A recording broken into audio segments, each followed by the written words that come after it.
Welcome everyone to East Gippsland Shire Council's meeting today, which is the 8th of November 2022. Yes, it is, just checking the date. The East Gippsland Shire Council live streams, records and publishes its meeting via webcasting. These recordings are available for viewing by the public. During the meeting, any member of the public who are addressing the Council will have their image and comments recorded. No other person has the right to record the Council meetings unless approval has been granted by the Chair. In line with the Local Government Act 2020, councillors are able to attend council meetings electronically or in person, and the meetings will be open to public via live streaming, or indeed by being here in the gallery, so welcome. Members of the public are also invited to view the live stream council meeting by following the link on council's website or Facebook. If council encounters technical difficulties with the live streaming during our meeting tonight, we'll adjourn until the issues are resolved. If technical issues can't be resolved, the meeting may be postponed to a later date. So, ladies and gentlemen, and those gathered here tonight, East Gippsland Shire Council acknowledges the Gunai, Kurnai, Monero and Bidawal people as the traditional custodians of this land that encompasses East Gippsland Shire and their enduring relationship with country. The traditional custodians have cared and nurtured East Gippsland for tens of thousands of years. Council values their living culture, their practices and their right to self-determination. Council pays respects to all Aboriginal and Torres Strait Islander people living in East Gippsland, their elders past, present and future. And I think we don't have any apologies tonight. Councillors, a member's attendance can only be recorded as present at a council meeting when the member can confirm that they meet all of these criteria. That's if a councillor is attending virtually, which Councillor Buckley is tonight. Good evening, Councillor Buckley. Good evening. So we need to understand that Councillor Buckley can hear the proceedings, that they can see the members in attendance and can be seen by others, and they can be heard to speak.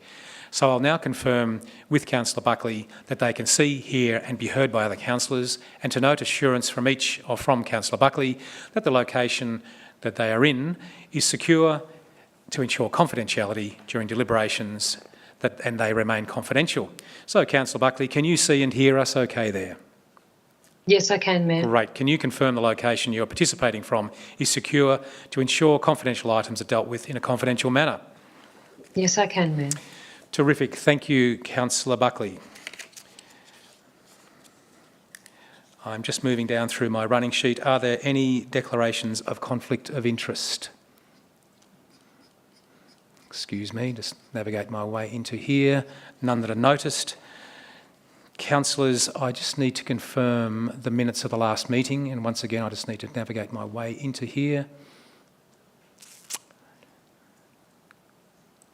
Right, I'm here, thank you. So councillors, can we confirm that the minutes of the last council meeting held on 11th of October and the statutory meeting held on 25th of October can be confirmed? Thank you, Councillor Stowe. Councillor Allen, would you like to speak to the motion? Councillor Allen, is the motion opposed, councillors? Would anybody else like to speak for or against the motion? Councillors, I'll just put it to the vote. All those in favour? Thank you. Councillors, that's carried unanimously. The next meeting, councillors and members of the community, will be on the 13th of December 2022, held here at the Corporate Centre, 273 Main Street, Bairnsdale, at 6 p.m. Are there any requests for leave of absence, CEO? None have been received, Mayor. Okay, we're on to item 1.7, councillors, which is open forum, petitions, questions of council and public submissions. Thank you, Mayor. No, there are in fact two speakers that will speak at the item 5.1.1, but there are I look forward to that. No other matters. Fantastic, thank you. There's no notices of motion, no deferred business. No. Councillors, it is your opportunity to share your reports and your delegates' reports. I might move to my left, Councillor Greason. Are you happy to start off tonight? Thank you, Mayor. I've got about 3 pages here, but I'll keep it short. On the 12th of October, I attended a family violence prevention gathering called Balet Bupoop Narkwarren. And it was a collaborative venture between Uwinawurnalong Aboriginal Healing Service and DELP JAR, which is the Indigenous Family Violence Regional Action Group. So these organisations presented their work, invited others to speak to best practice, what has worked and how to work together. And Auntie Daphne Yaram spoke about the intention being to change the stories and change the data. and spend time on country, building immunity, strengthening our culture and heal from carrying the trauma from colonisation. They presented a program called Baby Makes 3, which is about the need for couples to talk about what happens after the birth, as well as preparing them for the birth. It was fantastic to see that many of the East Gippsland elders had been involved in establishing DELP JAR framework, and their work was acknowledged. I attended a conference in Canberra, which isn't a council business, but involved a local wonderful person. It's the annual Rural Medical Australia Conference. Councillor Uri's husband, John Uri, was awarded a Life Fellowship of the College the Australian College of Rural and Remote Medicine in recognition of his life's work and commitment to serving the community of Bairnsdale as a GP and of East Gippsland as a GP anaesthetist and obstetrician. So that was very special.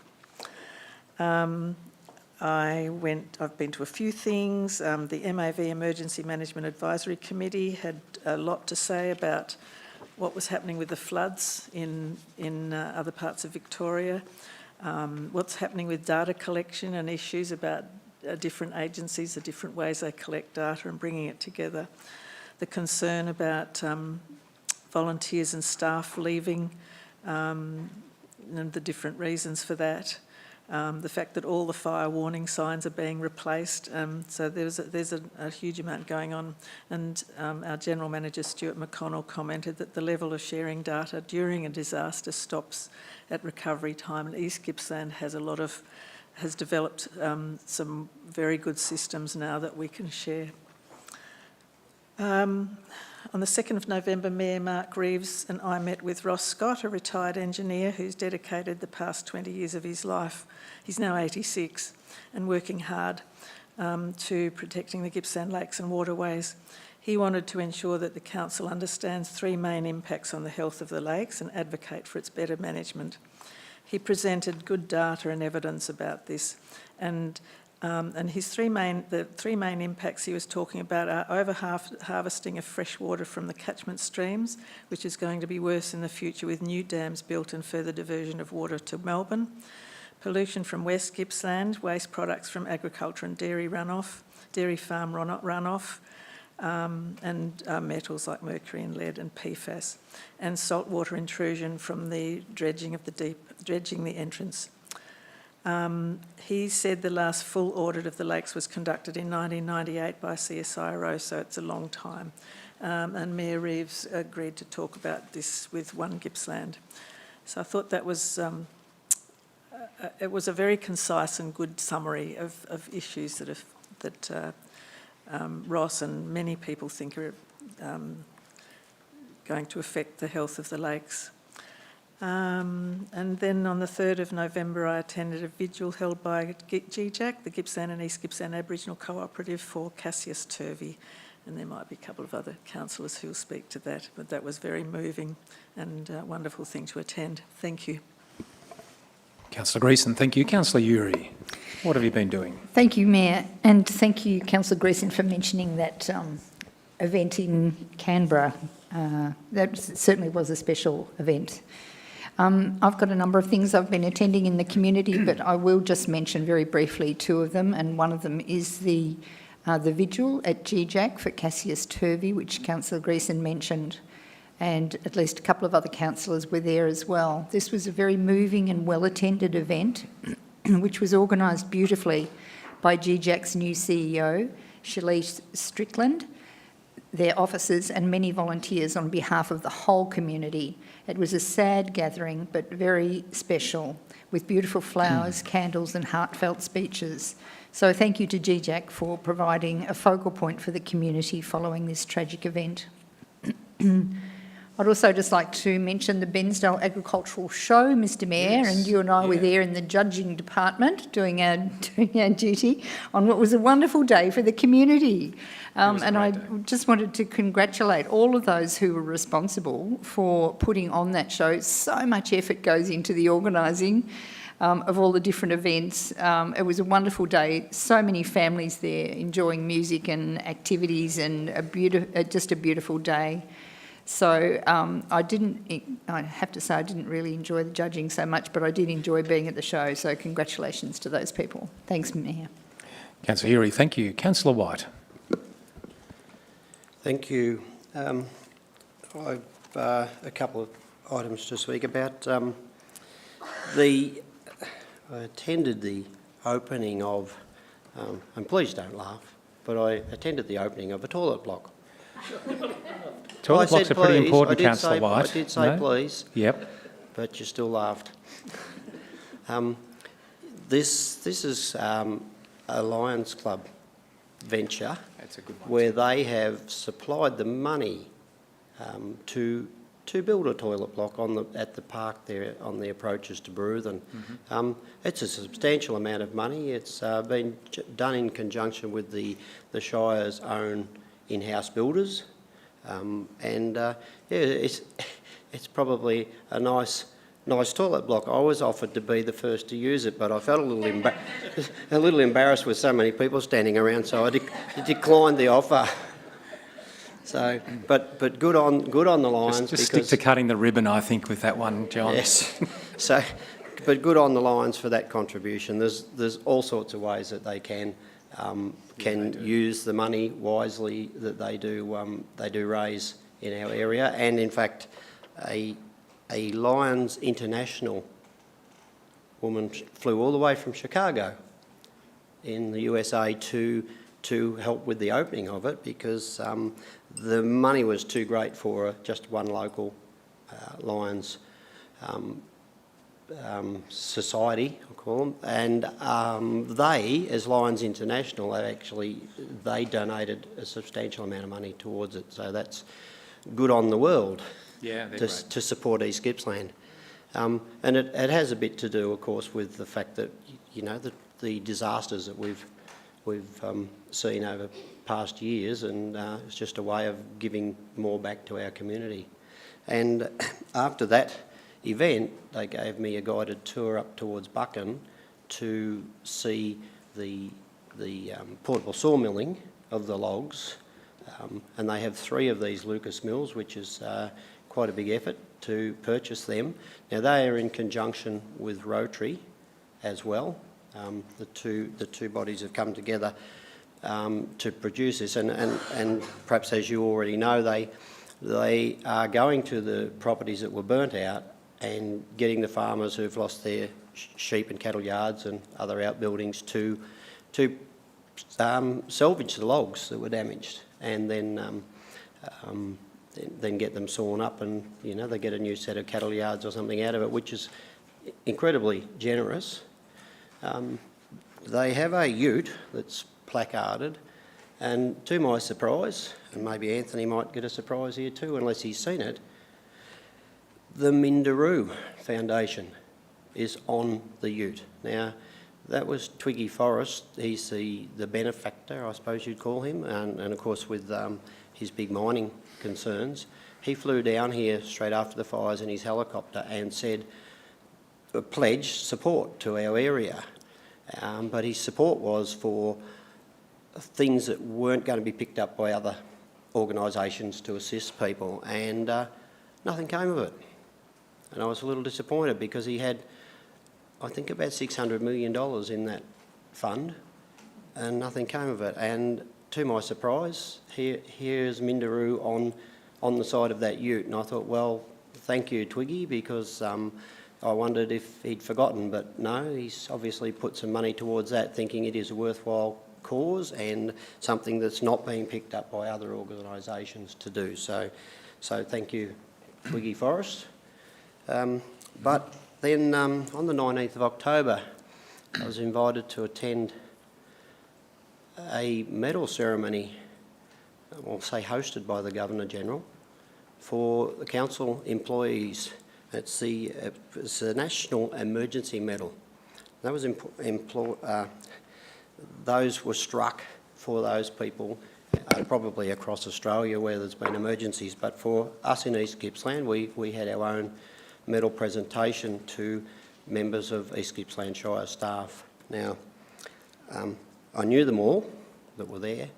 The Governor-General had tried to fit it into his schedule to come down and award those medals, but he couldn't make it, so our local member, Tim Bull, did the presentations. Now, I certainly, during and after the bushfires, I worked alongside those staff, and they just absolutely deserve these medals because they worked tirelessly all hours of the day and night and all days of the week for such a long time, particularly as assistance came into the area. There were truckloads and truckloads of goods that were donated, and you know, those staff turned up to help unload the trucks. We raced around town looking for empty sheds and warehouses to store it, so then it could be redistributed. So to those staff, I congratulate you on the work you did, and such well-deserving that you got those medals. It was done alphabetically. The presentations were given out alphabetically, and right at the end, the name that starts with W, lo and behold, the Governor-General had sent me one too. So I was absolutely humbled and flattered, and thank him so much for his appreciation, because we all did what we did because we were there and it needed to be done, but I was overwhelmed to receive a medal myself, as I was not a member of staff. So thank you, Governor-General. Councillor White, thanks for that. That was a great evening. It really was. Yeah, well deserved. Councillor Buckley, just sort of moving across the room, and you're on the screen right there next. Thank you, Mayor. I attended my responsibilities with Timber Towns and also Rural Councils Victoria. But I will speak of a more localised event that I was privileged to attend, which was the 150th anniversary of the proclamation of the Omeo Shire. It was a really wonderful day, and it was incredibly well attended. And the Omeo Historical Society, Graham Devison, put on a really wonderful speech about everyone that was involved with the project of the refurbishment of the Omeo precinct, the Justice precinct. So the Shire was heavily responsible for all the work, and the officers there, Fiona Weigel and other members of the council, were warmly welcomed for all the participation and the energy that the Shire has put into it. And it's an incredible building. I must say, I think that the Conley and Buckley family probably kept the Justice Precinct and the courthouse open for many years, and it's still functioning, but probably not so well attended these days from that front. But it was really well acknowledged, and we talked a lot about the preserving the history of the region, and the council have supported the creation of posters to mark the 150th anniversary, and it just captured all the information about the past. And we can learn a lot about the past, and it was amazing to me, the archives that you can go and visit at the precinct, and the history that you can go there. So I encourage everyone to go and have a look if they haven't done so already. And also, we've got the up-and-coming Omeo show, so I'm hoping that will be very well attended and to see people there. And I'll keep that's my report. That's enough. A lot more to get through. Thank you. Great, thanks for being there. And Graham Devison and the Historic Society run a great show up there, so it's terrific. They're really dedicated. Thanks, Councillor Buckley. Councillor Van Diegel. Thank you. I didn't have the pleasure of opening a toilet block, but I've still had a pretty exciting few weeks. In the spirit of saving time, and I attended a few same events as other councillors, not to go over the Cassius Turvey vigil, but that was an incredible event to be part of. I'm not sure if people in the gallery were there, but it was a last-minute invitation, and I made sure I dropped everything that I had on to attend, and it was a really amazing space to be in. So I just, thank Councillor Uri for providing the update, but I just want to say thank you to G. Jack for putting that on. And I also had the pleasure of attending the Youth Art Prize event on the 27th of October at the Forge Theatre. And And as a young person, I'm really excited to see young people having a go. And the artwork in the space was absolutely incredible. So it was open to 12 to 25-year-olds from across East Gippsland, and there was literally art from all across East Gippsland. And the winner in the, I can't remember the age category, I'm just going to say 22 to 25, I'm not 100% sure what it was, came from Combined Bar and created the most incredible piece of work, which was like this little house. It was like 5 stories and had like little pumpkins and fridges, and it was... And I asked her how she did it, and she said she just used scrap materials from her family, and occasionally when she got to go into town, she found recyclables that she made this piece of art. So she really, and I gave a speech, and I said, oh, I'm very bad at art. And she goes, nobody's bad at art. And so I went home, and I got my watercolouring pad out, and I was very inspired by all the young people. So that is still open till the 17th of November if anyone wanted to go check out the artwork. It's at the Forge Theatre. So I've just double-checked. Thanks, Anthony, for sending it through. They're open Tuesday and Thursday afternoons from 12 to 4. So when you go into the Forge, it's in that gallery just past the toilet. But I just wanted to give a quick shout out to the first place winners, which were Danielle Moss, Imran Canary and Chris Lanyon. And there was first to third prizes, and then just a lot of other artwork, which is absolutely incredible. So I think we all need to celebrate young people's contributions to, I guess, the vibrancy of East Gippsland, and we need to acknowledge that art is really important. And I felt like growing up that was not really recognised. So it's really exciting to see the council taking art really seriously and acknowledging the work of young people. Thank you. Councillor Van Diggle, thank you. Councillor Crook. Thank you. People might recall our council's previously written to the federal government about the need to address the challenges of a changing climate while capitalising on the opportunities it presents. So it was quite pleasing for me to read through some of the federal budget papers recently. Some of it was pretty boring, but some of it was pretty interesting. I'll just note particularly, there's a new section in the budget documents, and it's really all about the fiscal impacts of climate change, which detail how climate change is adversely affecting our economic activity, our collective prosperity and well-being, basically by eroding our tax base. We're spending all this money on these disasters that really probably shouldn't be happening. So thankfully the budget also noted ongoing support is going to be, or additional ongoing support is going to be provided for communities affected by some of these natural disasters that are really occurring with increasing regularity. The Disaster Ready Fund will now provide an additional $22 million to help cover the costs of insurance in disaster-prone communities, including our own. And my heart goes out to those people and families currently enduring those floods in northern Victoria and elsewhere around the world. I note that the Climate Council this week reports that the new research by the Insurance Council of Australia indicates that extreme weather events over the past year have cost Australian households on average about an extra $30 a week, or about $1,500 a year. So while our power prices and stuff are also going up and the cost of living, the cost of climate change is also looming large. And of course this week we have the climate talks in Egypt, COP27. And I'm not sure if it was this morning, but the UN Secretary-General, Antonio Guterres, telling delegates that we really need to accelerate the transition away from fossil fuels, and that, somewhat soberingly, humanity has a choice to cooperate or perish. I'm sure that we'll do the former.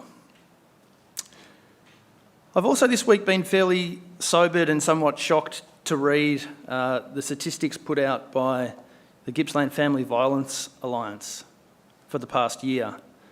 These numbers come from the Crime Statistics Agency of Victoria Police on the prevalence of domestic violence and family violence in Gippsland.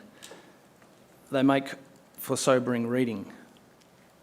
To summarise, over the past 12 months, there's been a significant increase in domestic and family violence in the communities across our region. The Latrobe Valley Council ranks third of 79 councils in Victoria.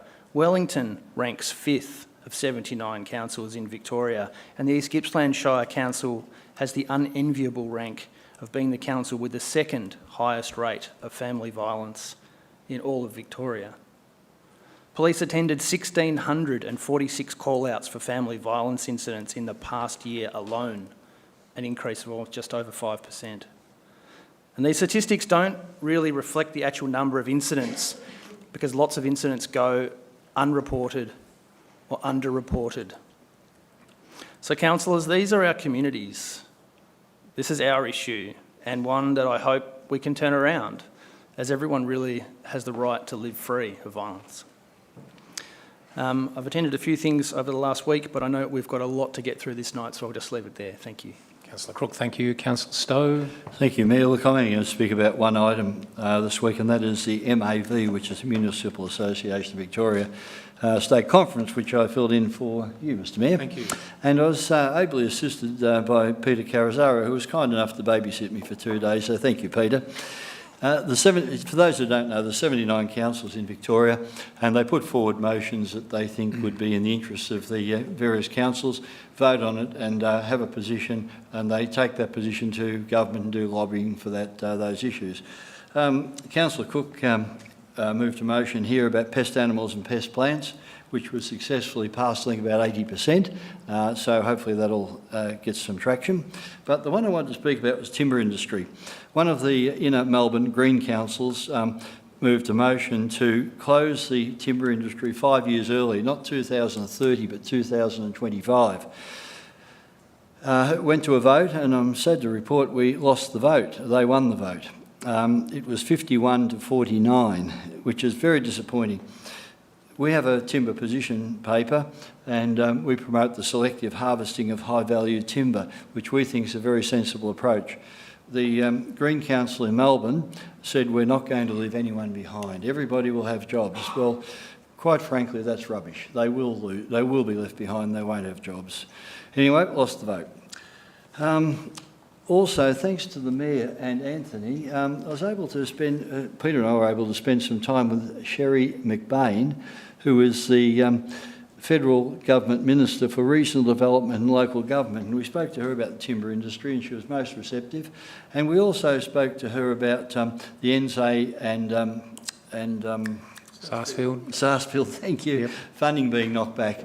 And she gave us a very good hearing, and subsequently that funding has been approved. So Peter and I are going to take credit for that. Not sure Well it was done. us totally, but we were there and we put in a good word.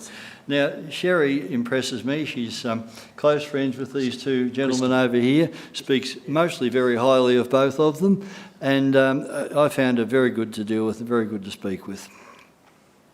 Councillor Stowe, thank you. And sorry, a little correction. Christy McBain. Christy McBain. Yeah, for the record, councillors. Councillor Allen, thanks for doing that. Thanks, Mark. Look, first thing I'd like to talk about actually wasn't council related, but on the 20th of October, I spent the morning out at Cabbage Tree helping to install a Rotary Fire Aid tool library adjacent to the men's shed. And there's been 9 of these installed across fire affected areas, which is basically a doll's house size shed that is stocked with all manner of tools that people can come and loan, similar to the library. And they're a great crew out there at Cabbage Tree, and they were really appreciative of the efforts of Rotary Fire Aid to bring that shed to them. And on the 21st to the 23rd of October in Lakes, there was a Lions conference, of which John got the leading role, which I think he's very proud of, actually. And I had the pleasure of catching up with them on the Friday morning for breakfast, and then later on at Buchan for the launch of the Buchan launch of the Lions Rotary Timber Project. And I think John will be even more pleased with Twiggy Forest to find out that there's not one ute, there's actually 3. Each mill has a dual cab ute supplied with it. I think there's 4 men employed, or 4 people, not necessarily men, employed with each mill, and they've got at least 3 years' work in front of them milling up fallen trees off farm properties across the Shire. So it's a great project, and it shows what happens when service clubs get together and use their resources for great benefit. on the 24th of October, I had the great pleasure of opening the James and Briar Blundell concert over here at the Sports and Recreation Club in Lucknow. And there was in excess of 320 people from right across the Shire. There was a bus from Mallacoota, one from Orbost, people from everywhere who enjoyed a really top-class performance. So I think, you know, we must thank our staff who organised that. I know Beck Pantry was there, I forget who else was there, but they did a fantastic job, and it was certainly appreciated by everyone that went. And on the 27th of October, I sat in on the presentation of the Sports Master Plan for Lakes, and it was a great meeting. It was really well received. So to Sophie Beasley and the consultant Richard, well done on a great proposal, and I look forward to us being able to find the funds to carry out that plan to its full. Last Friday I attended the Rail Freight Alliance meeting in Melbourne, and I think the main interest for our Shire is that Cube has been appointed the provider for Fennings intermodal.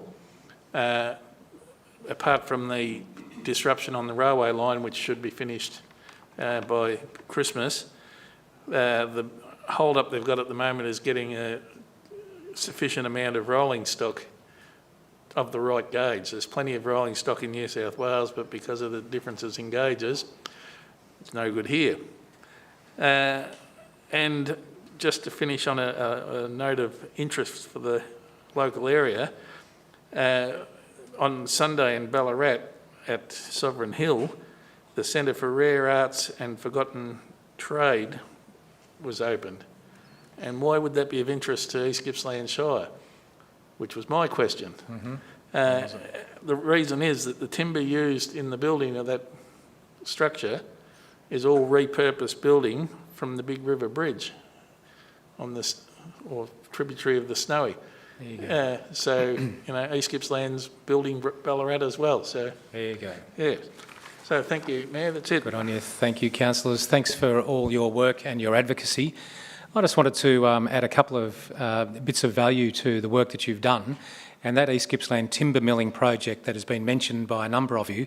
I just want to call out the organisations that were involved, and I think it's important to do so. So East Gippsland Rotary Fire Aid Group, Lions Club of District 201V3, Australian Lions Foundation, Minderoo Foundation that John mentioned, Department of Environment, Land, Water and Planning, Bushfire Recovery Victoria, Dwyer's Toyota, Riviera Trailers, Lucas Mills, who supplied the mill, Bendigo Bank, B&J Crane, East Gippsland Community Foundation, and the National Emergency Management Authority Agency, or NEMA.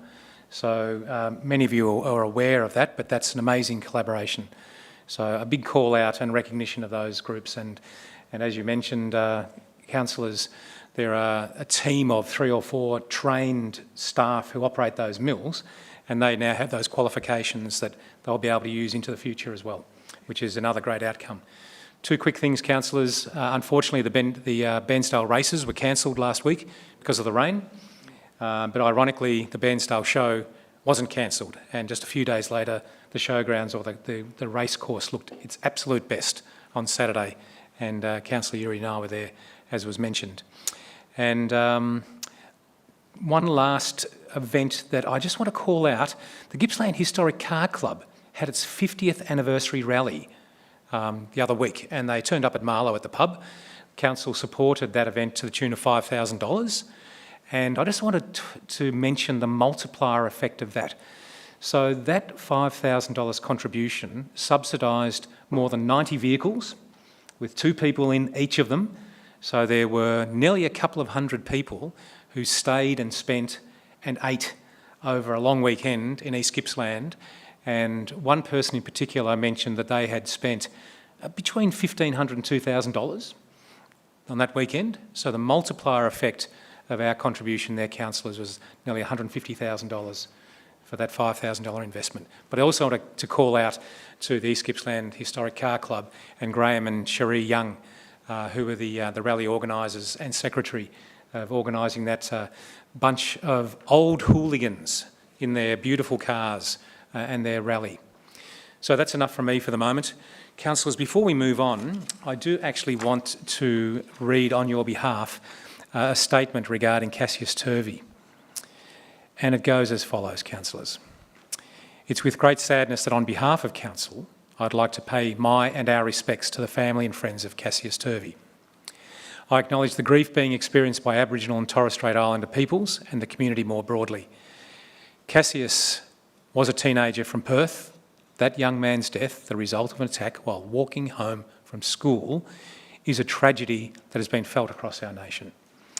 Every child has a right to be able to walk home without fear for their safety. Every parent should not fear that their child could be subjected to violence, abuse and racism. Council acknowledges the leadership that our Indigenous community has shown following the passing of Cassius and the opportunity provided by Gippsland and East Gippsland Aboriginal Cooperative, GJAC, for the community to attend a vigil last Thursday. As stated by GJAC, coming together to mourn such a tragic loss as a community is our way, the old way, the respectful way. It's time to unite together. Rest in peace, Cassius.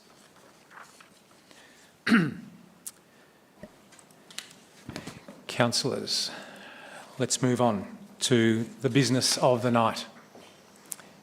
And the first item is item 5.1 in officers' reports, so just navigate your way through to the meeting agenda, councillors, if you would please. And this is item 5.1.1, the service review, service centres and libraries. And Mr Canizzaro, Mr CEO. Thank you, Mayor. Just to advise that we do have two speakers to this item. My apologies. Thank you for... The first speaker is Miss Lynn Wintergreen, who I believe is here. Hello, Lynn. Welcome. Thanks, Peter. Yep, all right, coming down. Thank you. Welcome. Are you comfortable there? You good? I am pretty Great. reasonable, thank you, Mayor. Thank you, Peter. Councillors, Mayor, thank you everybody for the opportunity to speak to this matter. I'm from the Orbost community where I tend to live pretty quietly on the margins. It's not unusual for very passionately held positions to be expressed in Orbost, which is why I generally prefer to stay on the margins. But it is unusual for there to be broad agreement. And on this subject, since I spoke at the last meeting about it, I've been approached by many people and I've not found anybody who's comfortable with the proposed cuts. I'd just like to speak on behalf of that view and stress that I represent others. This isn't just me. I don't tend to come forward for just me. If Orbost's library hours and staffing are excessive per head of population, as we're told, compared to other regional libraries, I can't find that data on the Public Libraries Victoria website. That may just be me. I'm no great researcher, but I looked for it because I was interested. That website does show that library users are from every age group, that universal access, safety, connection and knowledge of local services are all increasingly valued, along with the traditional book borrowing. Libraries Victoria emphatically notes, though, dramatic pandemic impacts. Victorian libraries were affected by 89 days of lockdown, mask mandates, exclusion of the unvaccinated, and reluctance to visit indoor public spaces. Note that 17% of library users are seniors. Recent snapshot reports this year confirm user value, but libraries were open and accessible for only 59% of the 21 to 22 financial year. The virus still circulates. Continued fluctuations are expected this year in library user figures. Before the pandemic, the figures are outdated, the world's completely changed. And since the figures are unstable, a restructuring of library services built on The belief that we are relatively overstaffed is therefore hardly with any basis. The fundamental elements of trauma recovery in any region, in any person, with any community are safety, stability and support. Our residents, especially remote dwellers, have faced triple disasters, drought, bushfire and pandemic with significant isolation. With no compelling case for this change in unsettled times and no benchmark indicators of what a year-long trial will be assessing, the fear in my community is that what is cut once will be cut again. And it's a rational fear. Talk of bushfire recovery while reducing existing vital supports that are much appreciated does not seem rational. The vulnerability of trauma is something to address, not exploit. East Gippsland's changing. Orbost estate agents report high demand for residential sales and leases, a current rental vacancy of 0.4%, new arrivals interested in all the local services. The great work of networks like Fruit and Float are bringing visitors to see what we have here, and they love it. By its own admission, Council doesn't rate well with community engagement and trust. That's the context of this friction, and I believe it's the cause. In contrast, public libraries consistently rate very highly as trusted, valued institutions. Libraries and library staff are cherished. Our municipal libraries are a social and economic asset. A 2018 study showing $4.3 return in local economic benefits for each $1 invested in Victorian public libraries. This makes them the jewel in Council's crown, a thing really valued by the community, a vital platform for building constructive engagement. It's the one thing Council does for us that we all love. This is no time to slice opening hours and skilled labour and allocate staff instead to administrative services. Any consideration of doing so, we feel, should at least wait until conditions are stable enough for data to be accurate. I know, having looked at the Local Governments Act in preparation for this, speaking on this subject, that councillors juggle many competing responsibilities in an unenviable role. There's a reason why you people are doing it and I'm not, and it's that it's a balancing act and you can't please everyone. But chief among your responsibilities is representing us, and that makes understanding us a priority. It's important to note that if you get poor responses to surveys, the problem may be not apathy, and in this case it certainly is not. But there is a prevailing feeling that council isn't really interested in what people think and that it won't make any difference what anybody says. That's tragic. It isn't disengagement, it's a quiet sort of despair, and it's not something any council, any representative body should capitalise on. It would be smarter to use the wonderful positive institution you have in libraries that people love and respect, and hope that some of the shine rubs off on you because you fund them, you make them happen, and they're the best thing we've got in hard times. So please hear us. We're a diverse and dispersed population. We're much affected by a few rough years, and we need to keep what precious supports we have. Thank you very much for your indulgence.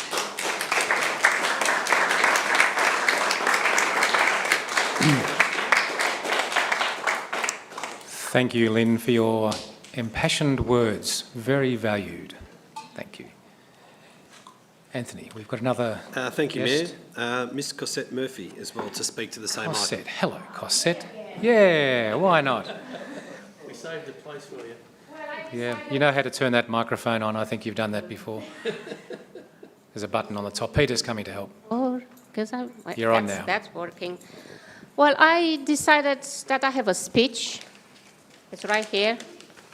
But I decided I'm not going to use it today because I want to look in your eyes and I want to talk with you like we should. Sometimes we are hiding behind those computers, isn't it? We don't see people's faces anymore like we used to. I've been here, nine months almost, coming here to those meetings. Somebody told me, am I getting a hide out of them? I don't. But I just felt that it was a need I wanted to support my community. And first time when I met you, I was telling you about the library, the importance of libraries in my life, and the importance of libraries on everybody's life, not just mine, but yours and yours. And I do not, and we do not want them closed. That's it, except for when the people have to go to bed, of course. So the proposal Monday and Fridays to be closed between 2 and 5 p.m., it doesn't appeal to the community. It doesn't appeal to none of us. And Nola Brady done a lot of jobs trying to find some solutions. And I think we should just wait a little bit until we get back on track, because we've been affected by the past 2 years of the terrible events here in our community. And I'm proposing to sit down and have, like Trevor said, find a solution. Not just in front of computers again and hiding, but coming together.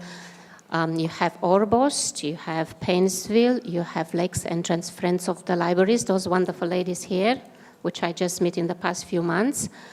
They have fabulous ideas, and they're not there. Nola didn't have time to capture that. Not because she didn't want to, it's because she didn't have time for it. So what I'm proposing is, I give you my phone number. I should not do that, shouldn't I? And let's organize a working meeting where you can tell us exactly what is the thing that you try to achieve, and we can tell you what we like to keep and achieve. And I'm positive we can find something.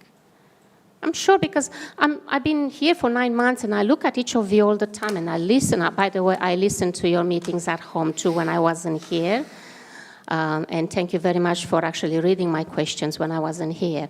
I'm listening to you. I can hear what you're doing for the community. Show it to the people that what you're doing it's real. Because sometimes people, when I talk with them, they say, oh, the council, they're shocking, they're bad.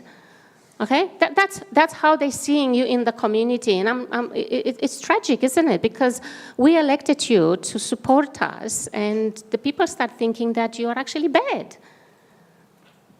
and it's tragic. Because if the community keeps seeing you as the bad guys, they're going to push you out, and then we're going to lose all your wonderful skills that you have. And we don't want that. We want to work together. And we've been suffering for the past 2 years. We've been affected immensely. And we need to come together and work together. Like in the song, you are one, we are one, but we are many. Yeah, that song? I learned it since I moved here to Australia. And it's true. So please. Cosset, if you start singing, I will actually say you've run out of time. Oh, really? So, we are one. Okay. But we are many. I think that is time. That's it? I don't want to talk more than that. I think you got that logistic, yeah. Thank you. Thank you. And thank you all for being here tonight. Mr Cannizzaro, we have this report in front of us, councillors. Mr Cannizzaro. And I think we've got Nola online as well. Good evening, Nola. We do. Thank you, Mayor. And through you, Mayor. Councillors, before you is a report titled The Service Review, Service Centres and Libraries, which is seeking endorsement of some recommendations following community consultations and obviously review by councillors. The subject, councillors, has been before you several times over the last 6 months, so the report will be very familiar to you. Some key points to note: obviously the council is required by the Local Government Act 2020 to deliver service in accordance with service principles under section 106. In line with council service review policy, this review assessed the customer service and library services. Councillors, you will remember that on the 26th of April this year at a council meeting, council resolved to take some draft recommendations to the community for consultation. Community consultation was sought and undertaken from the 23rd of May through to 30th of June 2022. in that time there were some petitions as well, you will recall. Councillors, you were provided with all the information received from the consultation process, and have also held sessions with the community in terms of a closeout sort of meeting with a process that occurred in both months of September and October. In accordance with community feedback that we've received, we have made some adjustments to the draft recommendations, and a set of those recommendations have been included in the report before you tonight, councillors, for your consideration. I'll take the report as read, Mayor. And Councillor Cannizzaro, thank you. Yep. It's presented to you. Thank you. Councillors, are there any questions of Mr Cannizzaro or Ms Brady who's online? Councillor Stowe. Ms Brady, there's been a lot of discussion about when these surveys were conducted in the libraries. Could you just give us some indication of when they were conducted, please? Thank you, Councillor, and through you, Mayor. If you're talking about the community consultation process that occurred through the 5.5 weeks from May through to the end of June, we conducted a paper survey that was provisioned at all of our centres. People could access the survey online to give their feedback, and we held face-to-face and online community meetings through that process as well. I'm sorry, I misunderstood. You misunderstood me. It's the usage I was interested in, the library usage. So we have been tracking both the door count of people coming into our centres, and the staff have been doing daily count sheets over 2-hour blocks during the course of the day. So 8:30 to 10:30, 10:30 to 12:30, 12:30 to 2:30, and the afternoon block. We've been doing those counts for over 18 months, where the staff have been tracking the transactional activities of the people that engage in either library services or council activities, as well as comparatives to the door counts that come through. Okay, thank you. Do you think it's a fair time frame, bearing in mind COVID? How confident are you about the usage figures? Well, we made a decision based on not to, base our findings on the figures that we collected. We took on board the fact that people were concerned about the fact that COVID and there were lockdowns. We looked more closely at the figures that came through from the April to June quarter this year, and more recently we've had a look at the July through September quarter. What we do know is that we have services that are increasing, so people have slightly changed the way they do business with council in some categories, and some people have. We know that the numbers haven't bounced back yet from where they were pre-COVID, and that may change. So we're monitoring that as we go, and we'll continue to do so. But we haven't, in the last quarter, seen the numbers in what would be considered a reasonably stable, not post-COVID, but after period, bounce back in a significant way as yet. Thank you, Nola. Good. Thanks, Nola. Councillor Buckley, you're back again. I thought Councillor Stowe might have asked your question, but go ahead. Indeed, he did, but I have another one for the CEO.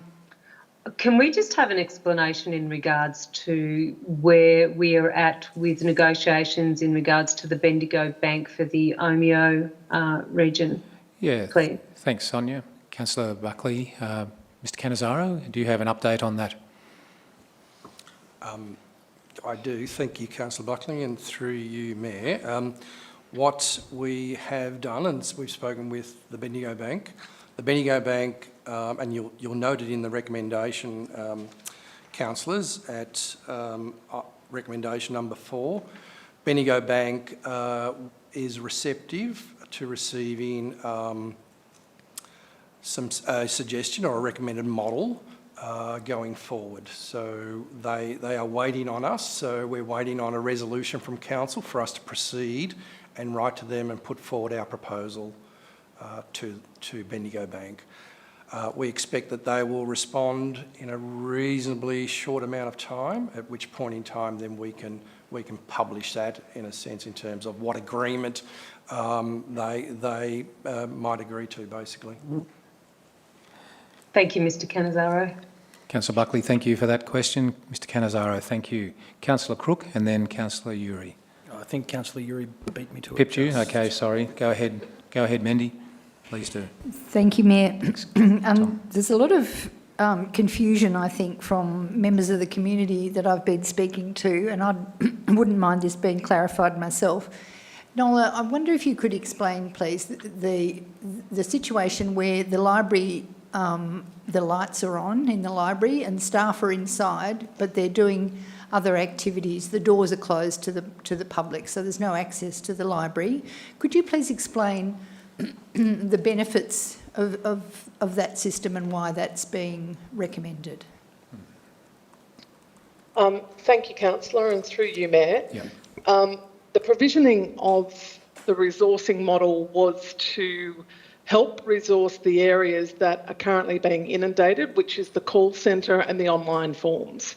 So staff may be operating either at the facility or working from home, depending on how that's arranged at each site, to do a shift working on our call centre volume and on our online forms volume.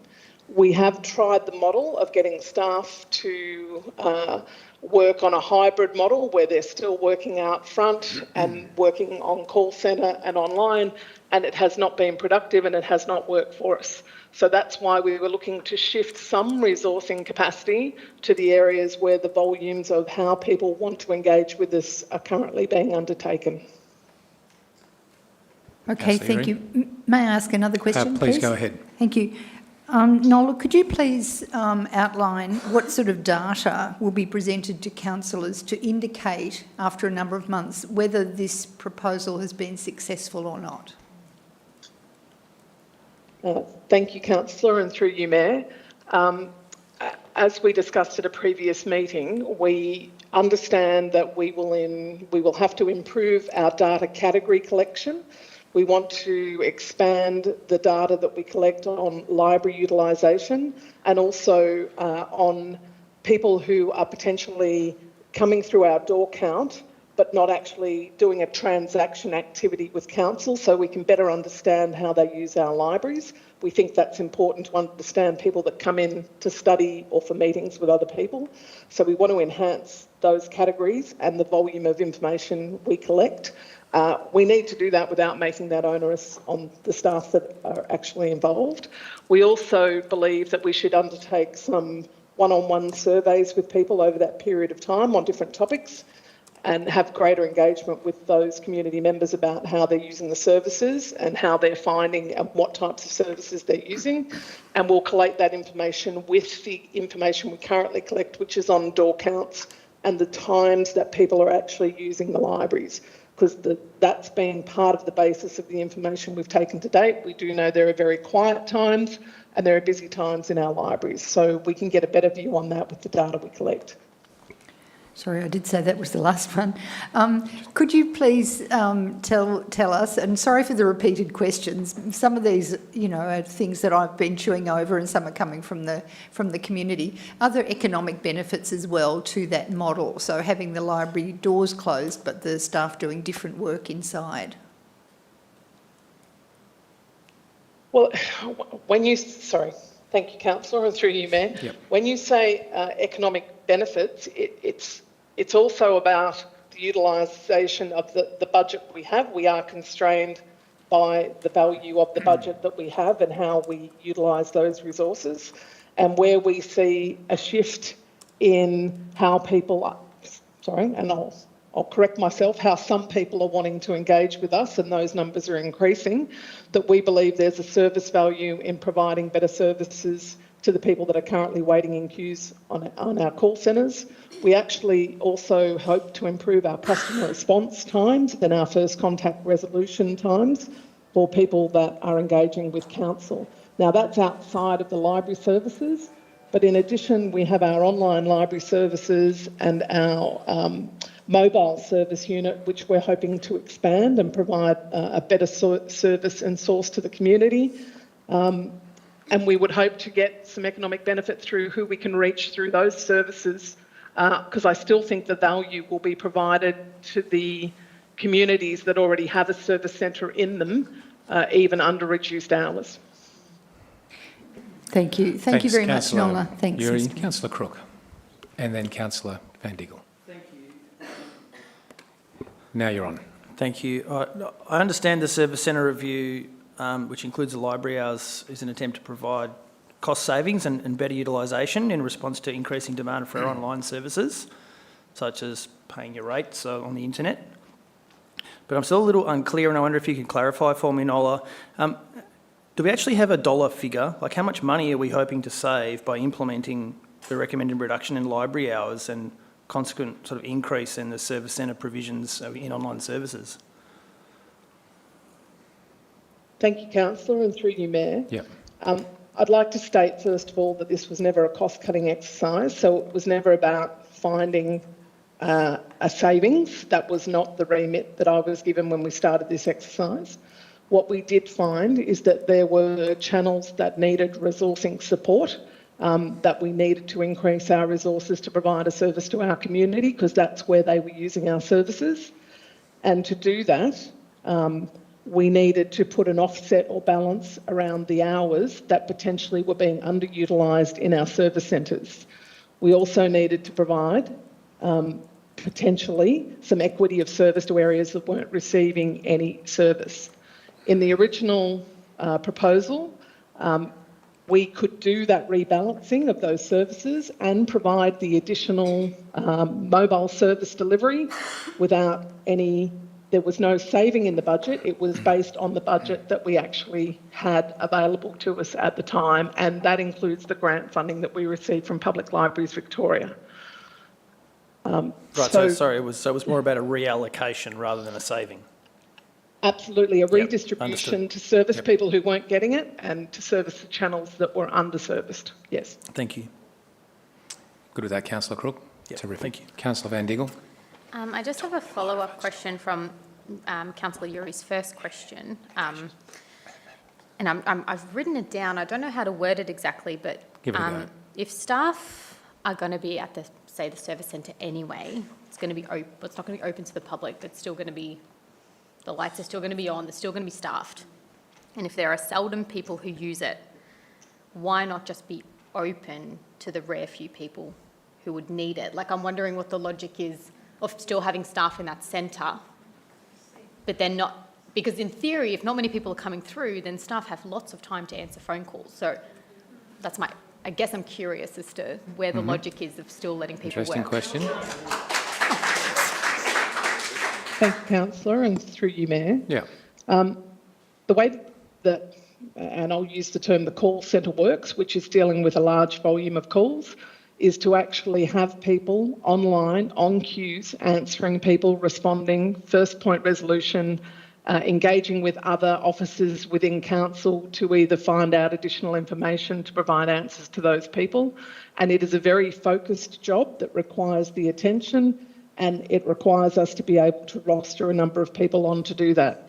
For people, we have trialled this to be able to manage commitments at a centre and do that job at the same time. The call centre suffers. It does not get the productivity of those shifts, and we end up using more people to have to do that job than we would if they didn't have the conflicting commitments of utilising at being available for the service in the centres. Councillor Van Diegle, are you right? Clarification? Yeah, I might just speak later when we vote. Okay. Yep. Councillors, are there any further questions of our officers? Thank you, councillors. In which case, there is a recommendation. Is there a motion? Councillor Greason. I would like to propose an alternate motion Okay, to the one the officers have recommended. right. Can we see that alternative motion then?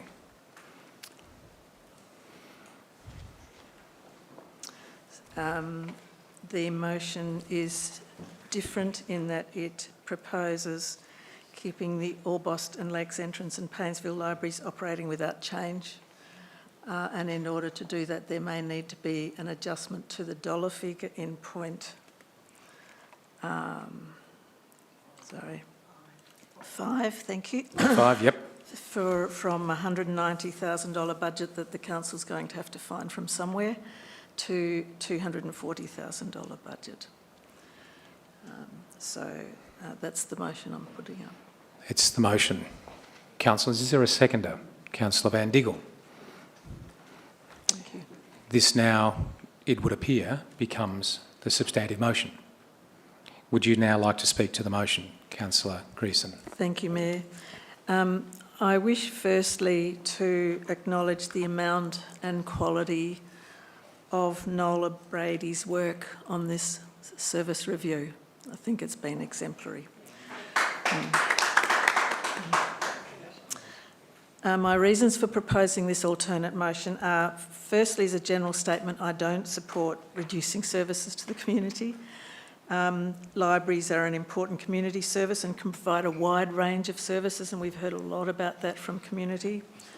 The door counts that were undertaken, I know Nola has explained that there's, that they have continued to review those door counts over the last 6 months, but initially the first door counts were before COVID, the second lot were during COVID, and the third main lot were after the restrictions were lifted.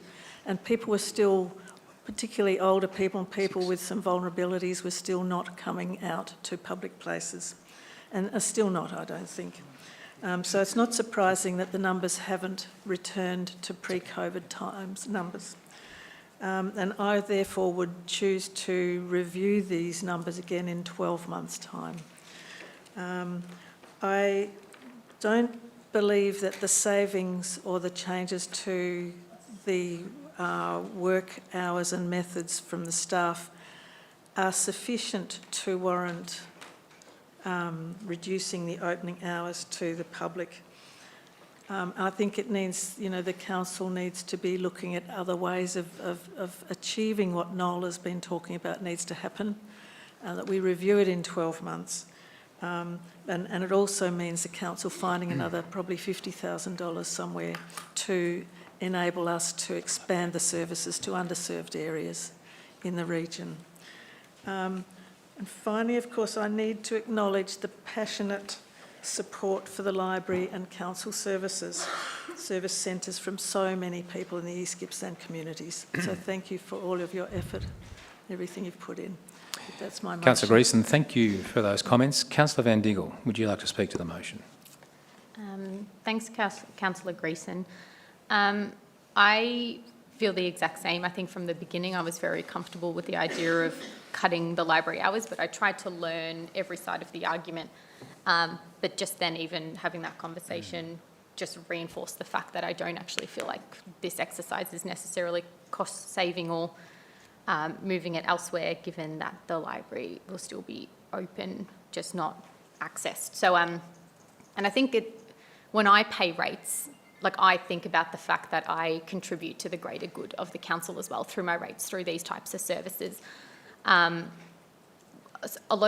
just reminds me a little bit of the traffic management plan or the parking that we did at Paynesville when it was also during COVID. So I don't think we can get accurate numbers, but I also hope this is a really good chance to bring libraries back into everyone's minds, and that, maybe it has been underutilised, and with the fear of those hours being taken away, maybe now community will be more likely to use it. So I think it's not to say that in the future we wouldn't look, I think that this is what that motion is that we wouldn't look at not necessarily cutting the hours, but that we really want to give it a good year. And as Lynette said, I think we need to figure out what the benchmark indicators are and what we're going to be looking at. I had other things to say, but Councillor Greason covered it pretty well, but it's also my understanding that council plays a really big role in community engagement, and that's what we've done. We have received hundreds of emails, people have signed petitions, and if we're not going to listen to the community, what's the point of doing community consultation in the first place? Thanks. So I'm very happy to support your motion. Councillor Van Diggle, thank you. Councillors, is the motion opposed? Councillor Uri. Yeah, perhaps a brave stance. But I would like to explain why I am opposing the motion. This has been a really long process. August 2020, I think it began. It's part of a whole series of service reviews which the council is obliged to do. I'm very much persuaded that it's an important part of council's work, that we need to revisit the services we provide and to adjust them if they need to be adjusted. I would also like to, as Councillor Greason did, to acknowledge the work that's gone into this review, and I feel really uncomfortable about not taking the results, not following the recommendation. The recommendation has been adjusted when we heard some of the feedback from the community about the potential reduction of opening hours. So it's not, so we have, I believe we have listened, and I have certainly tried to listen. I'm not one that needs to be convinced about the benefits of libraries. I think they're incredibly beneficial places, and we mentioned this afternoon the fact that in the UK they're starting to be used for warm places for people who are very much in need. I think they're vital for our community, but in discussions this afternoon I have been comforted that if a library is closed, it's a very difficult thing to open it again, but it's not that difficult to alter the hours of the library. So I feel sort of comfortable, sort of a bit uncomfortable as well, to go against Councillor Greason's motion, but also recognising the very important work that needs to come back to council in the form of that report, to give us another chance at understanding the needs of the local community. The data that we've received did show that the libraries weren't being utilised very well, and I think that it's not, I can't in all consciousness call myself a good financial, a councillor with a good mind for financial management if I ignore that. So I'm happy to support the original recommendation from the staff, having heard all the information that we have over the last 6 months. Thanks, Mr Mayor. Councillor Uri, thank you. Councillors, would anybody else like to speak for or against the motion? Councillor Stowe? I'd like to speak in support of Councillor Uri, actually. Yeah. I think she spoke very well and summed it up very well. I don't need to add much, except, councillors, it's $250,000. That's not pocket money. You've got to find that $250,000. We only increase the rate revenue 1.5%. That's maximum we can increase it. Inflation's running at 8%. So next time someone wants something, you're going to have to knock them back because we've spent $250,000 elsewhere. We have the statistics. We're not closing these centres. We're not closing these libraries. What we're doing is reducing the hours at times they're not being used. And I think that's a fair and reasonable approach. So I support what Councillor Uri said. Thanks, Councillor Stowe. Councillor Buckley. Yes, thank you. I would just like to firstly acknowledge and thank Lynn for her impassioned speech earlier this evening. I thought it was one of the best speeches that I've heard from a community member in a very, very long time. It was very well thought out, so thank you very much for that. And all I can say, councillors, is that library centres are at the heartbeat of our community. They're places where our children learn, where they gather, where they socialise, as well as our elderly. They're places where the homeless can find some respite and community support. We are a very financially well-to-do council. We manage our financial responsibilities extremely well. It's not necessary to close the hours of our library. And considering what we've been through in the last few years, it's imperative that we keep the doors open. And I don't believe the data that we have truly reflects the usage of the libraries, because it's been collated in a time where we were forced to stay indoors. So that argument is in my view, based on flawed science or flawed data. And so therefore I strongly commend the council group to support Councillor Gresham's motion and allow another 12 months of data to collection, and then we can come back and revisit this most important decision-making process and make a decision based on stronger data. We shouldn't put our community at a disadvantage. And I'll leave it at that. Thank you, Mayor. Councillor Buckley, thank you. Councillors. Councillor White. Thank you. I could begin by saying that this actual review began in the last council, only a few weeks before going into caretaker mode. So that council actually didn't get access to any of the information, so it's been left to this new council. Council supplies a lot of services, and this being one of them. Now, only a few of those services actually produce an income or a profit for council. I could use a few of them. By example, we have Malakuta Caravan Park is a good business venture. The marinas, the money we get from the boat owners for using the marina facilities, and the livestock exchange, just for as a few examples of profit-making ventures that the council's involved in. But most of the others actually come at a cost. Now, Councillor Stowe, you just spoke of 250,000. Well, that's the add-on there is about 50,000 to the cost. Now, that 50,000 to follow Councillor Greason's motion that's out of over $100 million that the council has at its disposal each year for all sorts of reasons, including wages and vehicles and all the services we provide. So, to my mind, in the context of economics, that's just a tiny drop in the bucket. So I'm prepared to support Councillor Greason, and that we get a new set of data in a fresh new year that's not been influenced by all sorts of things. Like, you know, we go back before COVID, there were all sorts of other reasons why people probably couldn't use those facilities. The fact that they no longer had a house, you know, or things like that. You know, they had other things on their mind. But so let's hope this 12 months is a good 12 months, and we can get fresh data, and that with the community support, these facilities, I'm sure, will be used much more often. Thank you. Councillor White, thank you. Councillors. Councillor Crook. Thank you, Mayor.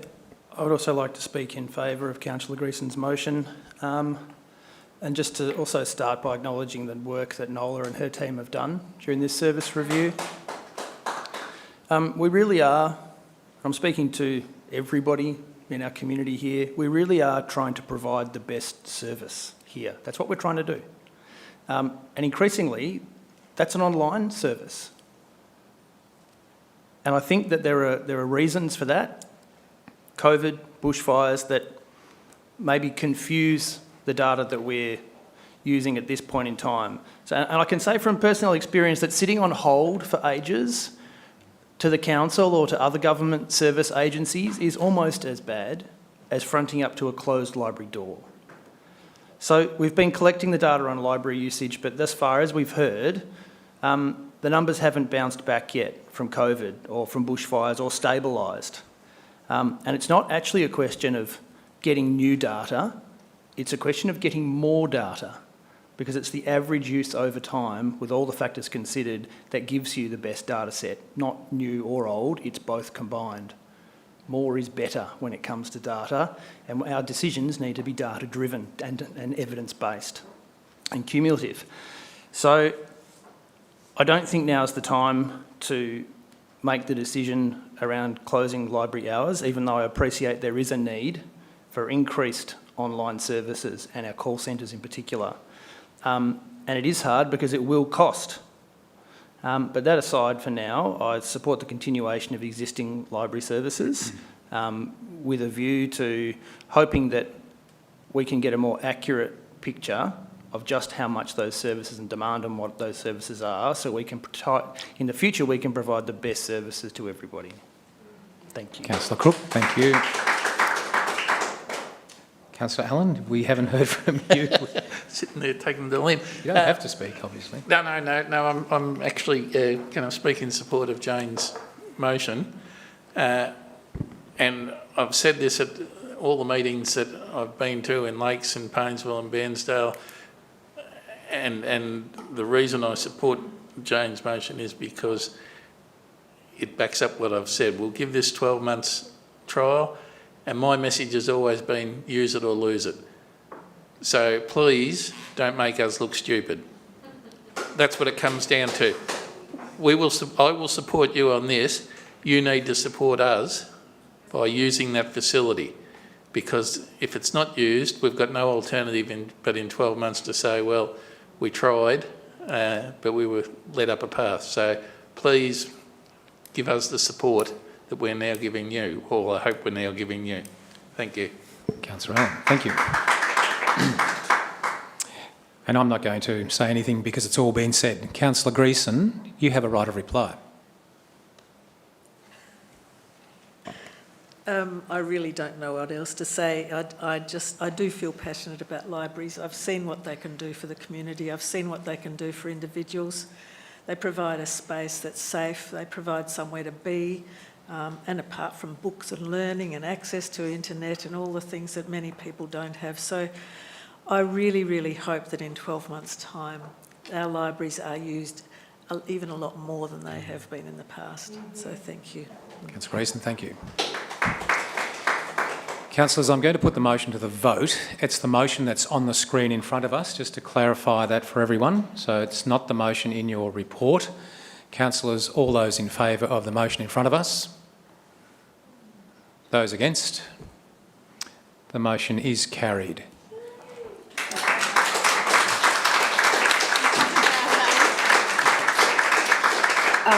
Pardon, Mayor. And to our community members, just before you shuffle off, I'm sure you're not going to hang around for the rest of the meeting. I think the Deputy Mayor's words are really, really salient, and go and wear them out is my advice. Yep.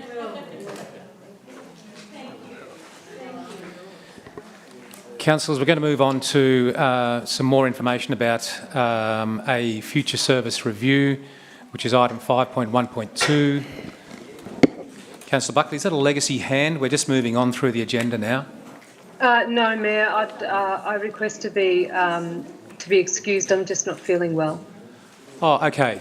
So that's fine if you need to apologise and leave the meeting. Indeed, I apologise. Okay, we'll note that. Good evening.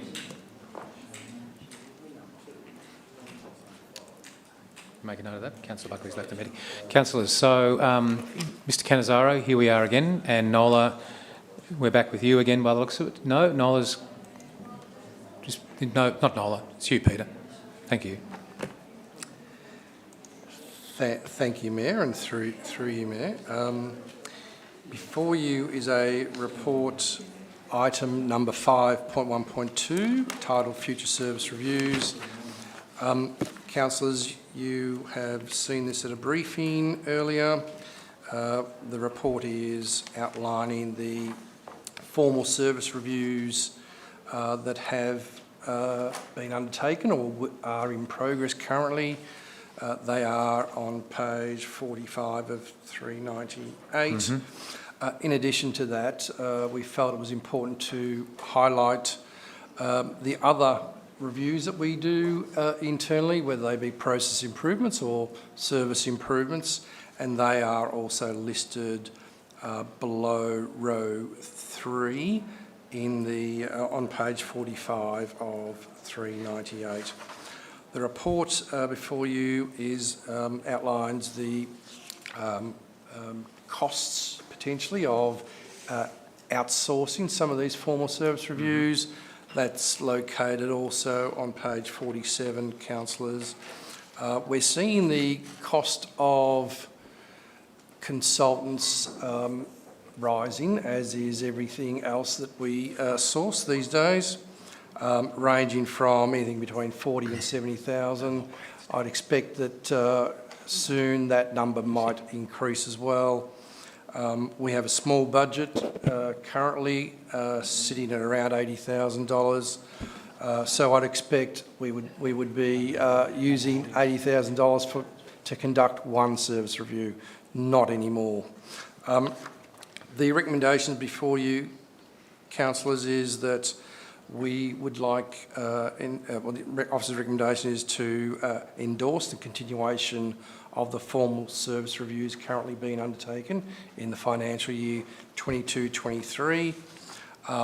One that we've just decided on, and that's the Service Centres and Libraries Review, and also coming to you to a future meeting, councillors, will be the Visitor Information Centres and also Forge Theatre service reviews as well. And also recommendation 3 is to note that 2 council services to undergo a formal service review in 23-24 will be presented to a future council meeting for your consideration, notwithstanding that the service review policy guidelines refers that service reviews in terms of priorities are the domain of the Chief Executive Officer, but we will bring it back to council laws. Given the sensitivity of service reviews across the community, I think it's important that, given that you get the phone calls, councillors, that we walk these through you as well. Thank you. Mr. Cannizzaro, thank you. Councillors, any questions, clarifications? Councillor White, Councillor Uri. Thank you. Oh, sorry. Councillor White only. Peter, these reviews, is there any legislative requirement, or is this just something that you need to do within the organisation? That's the first part of the question. So section, sorry, thank you, Councillor White, and through you, Mayor. So section 106 of the Local Government Act 2020 refers to conducting service performance principles and doing reviews around your services, ensuring that they're in an equitable, provided in an equitable manner, being responsive. Services should be accessible to members of the community. Quality and cost standards for services set by council should provide good value, and importantly, council should seek to continuously improve service delivery to the municipal community in response to measuring and monitoring performance. Hence the service reviews, and supported by the service review policy, which was adopted last year. Okay, so the next part is that this is quite an extensive list, of which you are only going to pick a few again for this next year. But the costings to go external, obviously, yeah, that looks like a lot of money. But in looking on the list, it does appear that we will be able to conduct most of those internally. I know there'll be a staff cost to that, but it looks to me to be the better option if we have the capabilities. Yeah. So thank you, Councillor White. And I'll just, through you, Mayor, explain that the first 3 items on that table on page 45 are formal service reviews. And as you rightly point out, Councillor White, the list of reviews below that line are all internal operational type reviews that we do day in, day out, basically, in terms of looking for faster, smarter, better ways to do things in all that we do. And that is not an exhaustive list, but it's some key and very high level either service or process improvements that we've listed. Just one there under grants. Could you just please explain what the technique that says pipeline? This is down on the fourth one there. So The grants one, again, we haven't confirmed whether that's an internal review yet or whether that gets outsourced. My current thinking is it will be an internal review. But to note in that last column in the status section, an internal audit has been completed on the grants process, and we will use that internal audit and the observations made in that internal audit to inform what we do with that, whether that be an internal review, and that could be either a process or a service improvement. That's why it's pipeline, so we just haven't scoped that yet. Good, thank you. Thanks, John. Councillors, are there any further questions of Mr Cannizzaro? None that I can see. Councillors, there is a recommendation. Councillor Crook, thank you. Do I have a second to Councillor Greason? Councillor Crook, would you like to speak to the motion? Briefly, thank you, Mr Mayor. Any organisation that doesn't continually review its processes and evaluate what it's doing is destined to not evolve and deliver better services into the future. So this is exactly what that is. It's a review of our services and our capacity to deliver them in an efficient manner to serve the community. So if you look at the 28 odd services and processes listed there, $80,000 budget, just under $3,000 per review. Some of these things are extensive, some less so. I think it's not bad value for money and it's important work that we need to do. Thanks, Tom. Councillor Greason, would you like to speak to the motion? Thank you. It's just good to see this laid out this way for us and have a look at the progress and dates for completion. It's excellent to see it happening. Thank you. Thank you. Councillors, is the motion opposed? Would anybody else like to speak for or against the motion? No. In which case, I'll put the motion to the vote. All those in favour? Thanks, councillors. Carried unanimously. Councillors, 5.1.3 is goods on footpath fees. Mr Cannizzaro, this is definitely your section yet. Thank you, Mayor, and through you, Mayor. Councillors, before you is a report titled Goods on Footpath Fees. Councillors, you will recall there was a councillor briefing session on this. We have looked at the fees currently in our fees and charges schedule for this type of activity. You will note that we currently charge fees of $117 per square metre per annum for this financial year at 22-23.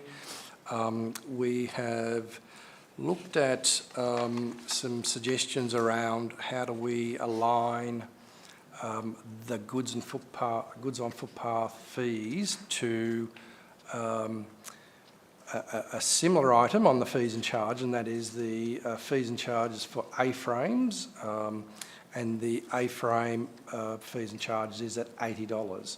So we've been proposing, or we're proposing that we align the $117 for goods on footpaths fees and charges to that $80, so there's a consistent fees and charges for that particular aspect of our business.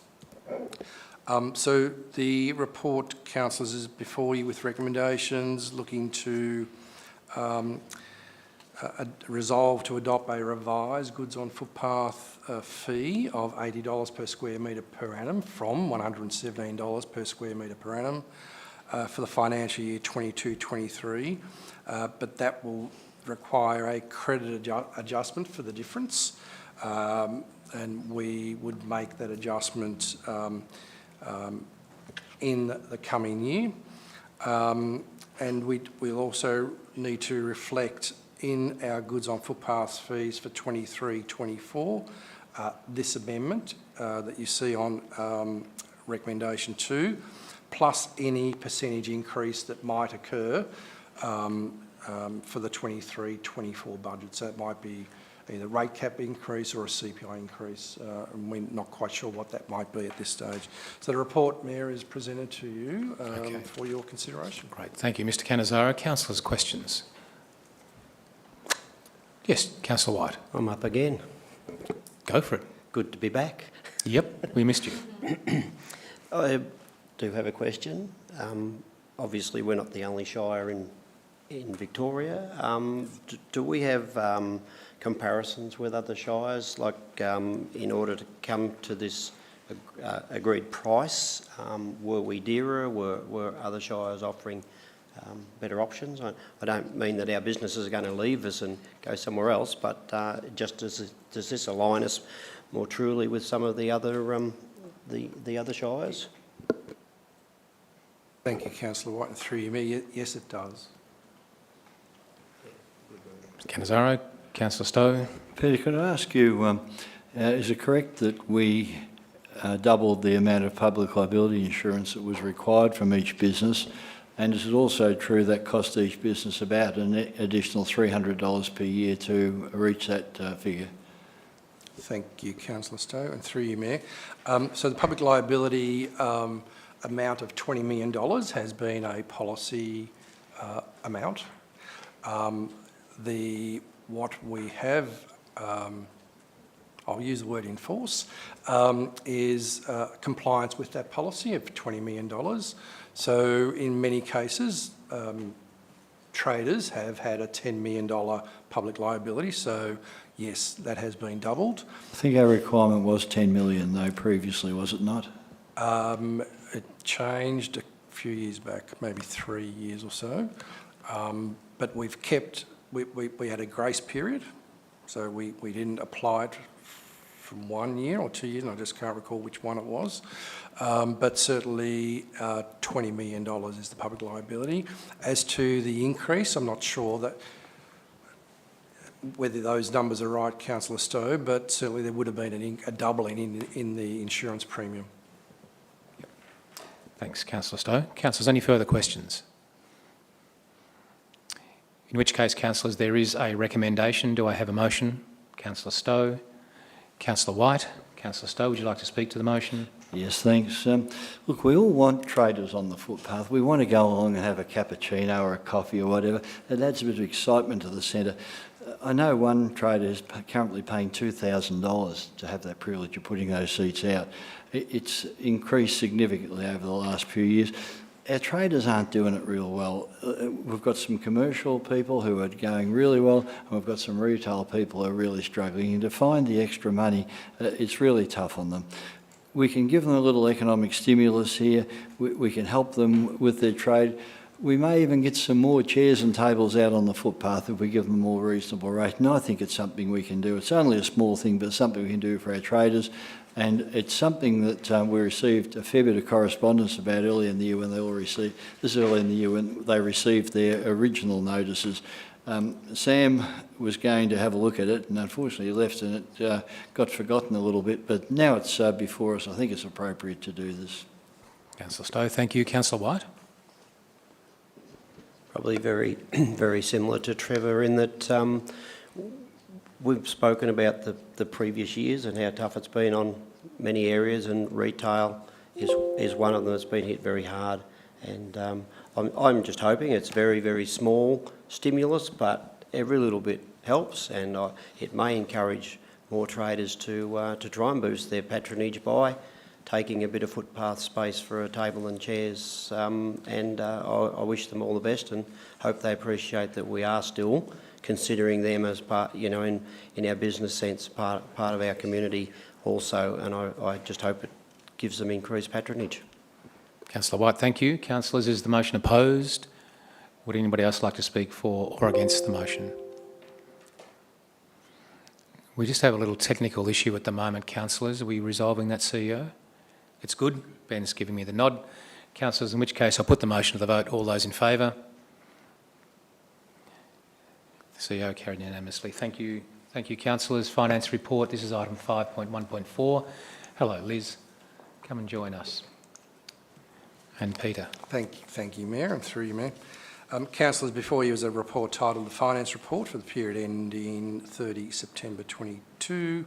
So that's Q1 for financial year 22-23, which is seeking to adopt the finance report for this period.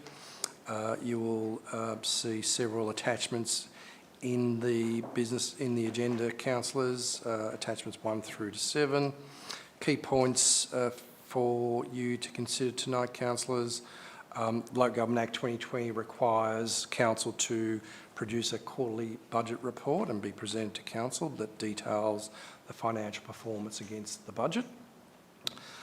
You will note that the forecast operating surplus for 22-23 year is $27.65 million compared with the adopted budget operating surplus of $40.08 million. The forecast reduction in operating surplus of $12.4 million is primarily the result of an $11 million of expenditure added to the forecast result due to grant funded and other projects that were incomplete at the end of 21-22 financial year.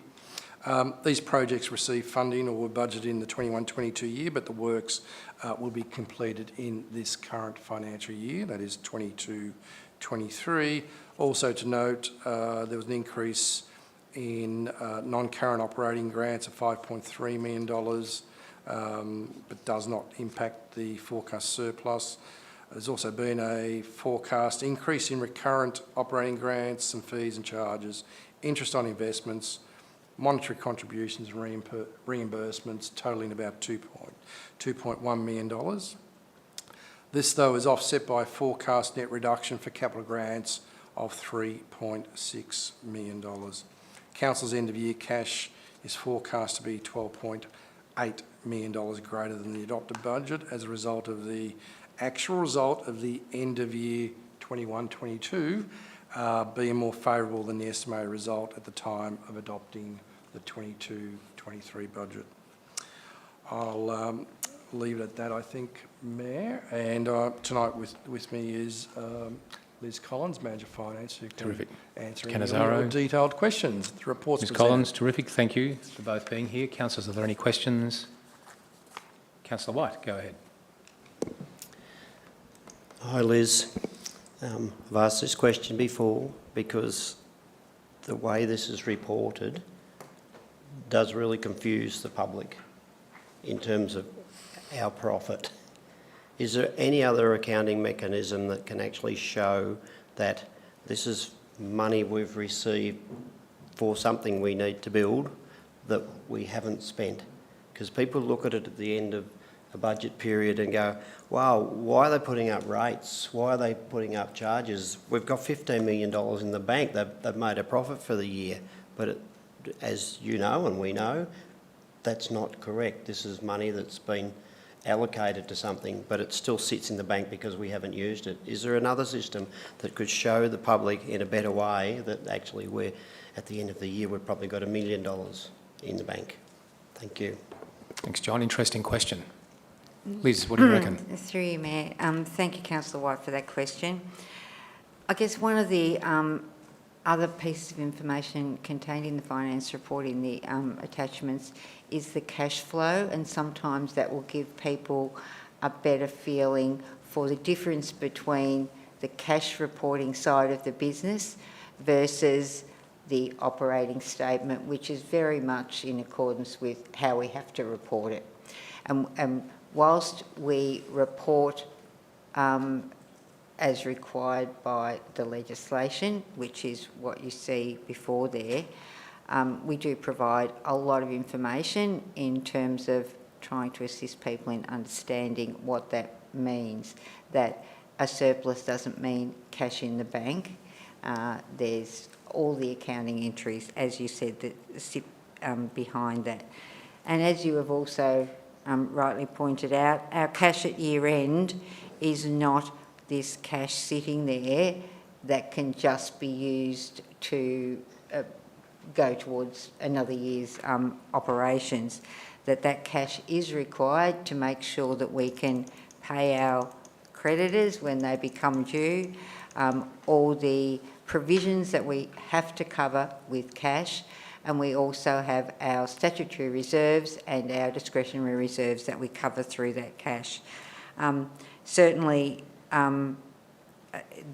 it may be through the, the wording of the information in the attachments that we may be able to explain some of that a little bit simpler, I'll call it that, and certainly appreciate feedback of councillors and also audit committee who've reviewed the report as well and provided some feedback. So certainly take that on board to try and assist the general reader of the report to understand the differences and appreciate it's not easy necessarily to do that. Thank you. Councillor White, it's true, isn't it? They're quite technical and almost require a CPA. But anyway, thanks, Liz. We're glad that you can provide that report for us. Are there any further questions, councillors? In which case, councillors, there is a recommendation there. Let me just go back to it. There it is. Councillors, a recommendation. Do I have a motion? Councillor Allen, Councillor Uri, Councillor Allen, would you like to speak to the motion? I think the less I say about it, probably the better, because I'll get less confused. But I think it's very comprehensive. And as John points out, the end-of-year cash and the actual position is two different things. But I think we're in a reasonably good position. And thanks for the work you're doing it, Liz. Thanks, Arthur. Councillor Uri? No comment. No quick. Thank you, Mr. Mayor. Anybody else? Is the motion opposed, councillors? Would anybody else like to speak for or against the motion? In which case, I'll put the motion to the vote. All those in favour? Thanks, councillors. Carried unanimously. 5.1.5, councillors, is the Council Plan Progress Report, Quarter 1. And maybe after this item or the next one, we might consider our ability to keep going and move to extend the meeting. 5.1.5, councillors, there it is, Council Plan Progress Report. Thanks, Peter. Thank you, Mayor, and through you. Councillors, before you is a report seeking to endorse the Council Plan Progress Report for Quarter 1 Financial Year 22-23. Key points, councillors, for you to consider tonight are, firstly, the Quarter 1 report covers the report period 1 July through the 30 September 2022 and provides a high-level summary of the major initiatives, strategic indicators and actions listed in the Annual Action Plan for 22-23. The Annual Action Plan is a companion document to the Council Plan, councillors, as it identifies the actions that the organisation will take to implement the Council Plan over the year. The major initiatives listed in the Action Plan highlight the actions that represent significant high priorities and activities.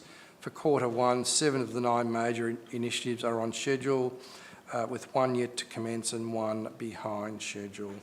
Councillors, the recommendations are before you and the report is presented for your consideration. Thank you, Mr Cannizzaro. Councillors, any questions? Councillor Uri, thank you. Thank you, Mayor. I'm just wanting a bit more detail on, so in the summary overall, the introductory document, page 77 of our papers, point number 5 there, behind schedule is an action to implement a climate risk analysis to identify the likely impact of extreme weather and climate events on council's infrastructure assets and ability to provide community service. I just wondered whether officers could provide any details about that, please. Okay, thank you. Thank you, Councillor. Mr Cannizzaro. Through you, Mayor, I might ask Ms Weigel, General Manager of Assets and Environment, to respond. Thank you, Mr Cannizzaro, and through you, Mayor. Councillors, you may recall that we have discussed what we call the Malakuta trial that we've undertaken with CSIRO, which has developed a climate risk model which identifies a range of impacts of extreme weather. We're very keen to roll that model out more broadly across the whole Shire, and so have identified some federal funding that would allow us to pick up most of the locations across the Shire. So we were expecting that funding to be decided quite soon. We had a notification from the funding body that they are expecting notification of those that have been successful within the next 2 weeks. If we don't receive the funding, we will undertake a scaled back model of some of our key locations, but we have been deliberately waiting, so that is why it's behind schedule while we wait for this external funding. Thank you. Thanks, Ms Weigel. Good, thanks, Councillor Uri. Councillors, any further questions? Councillor Greason. I just wish to make a comment more, I think, but just one Would you like to save it for when we're okay. talking to the motion, if we get to that point? Or is it a question of clarification at the moment? No, it's a question at the end of a comment.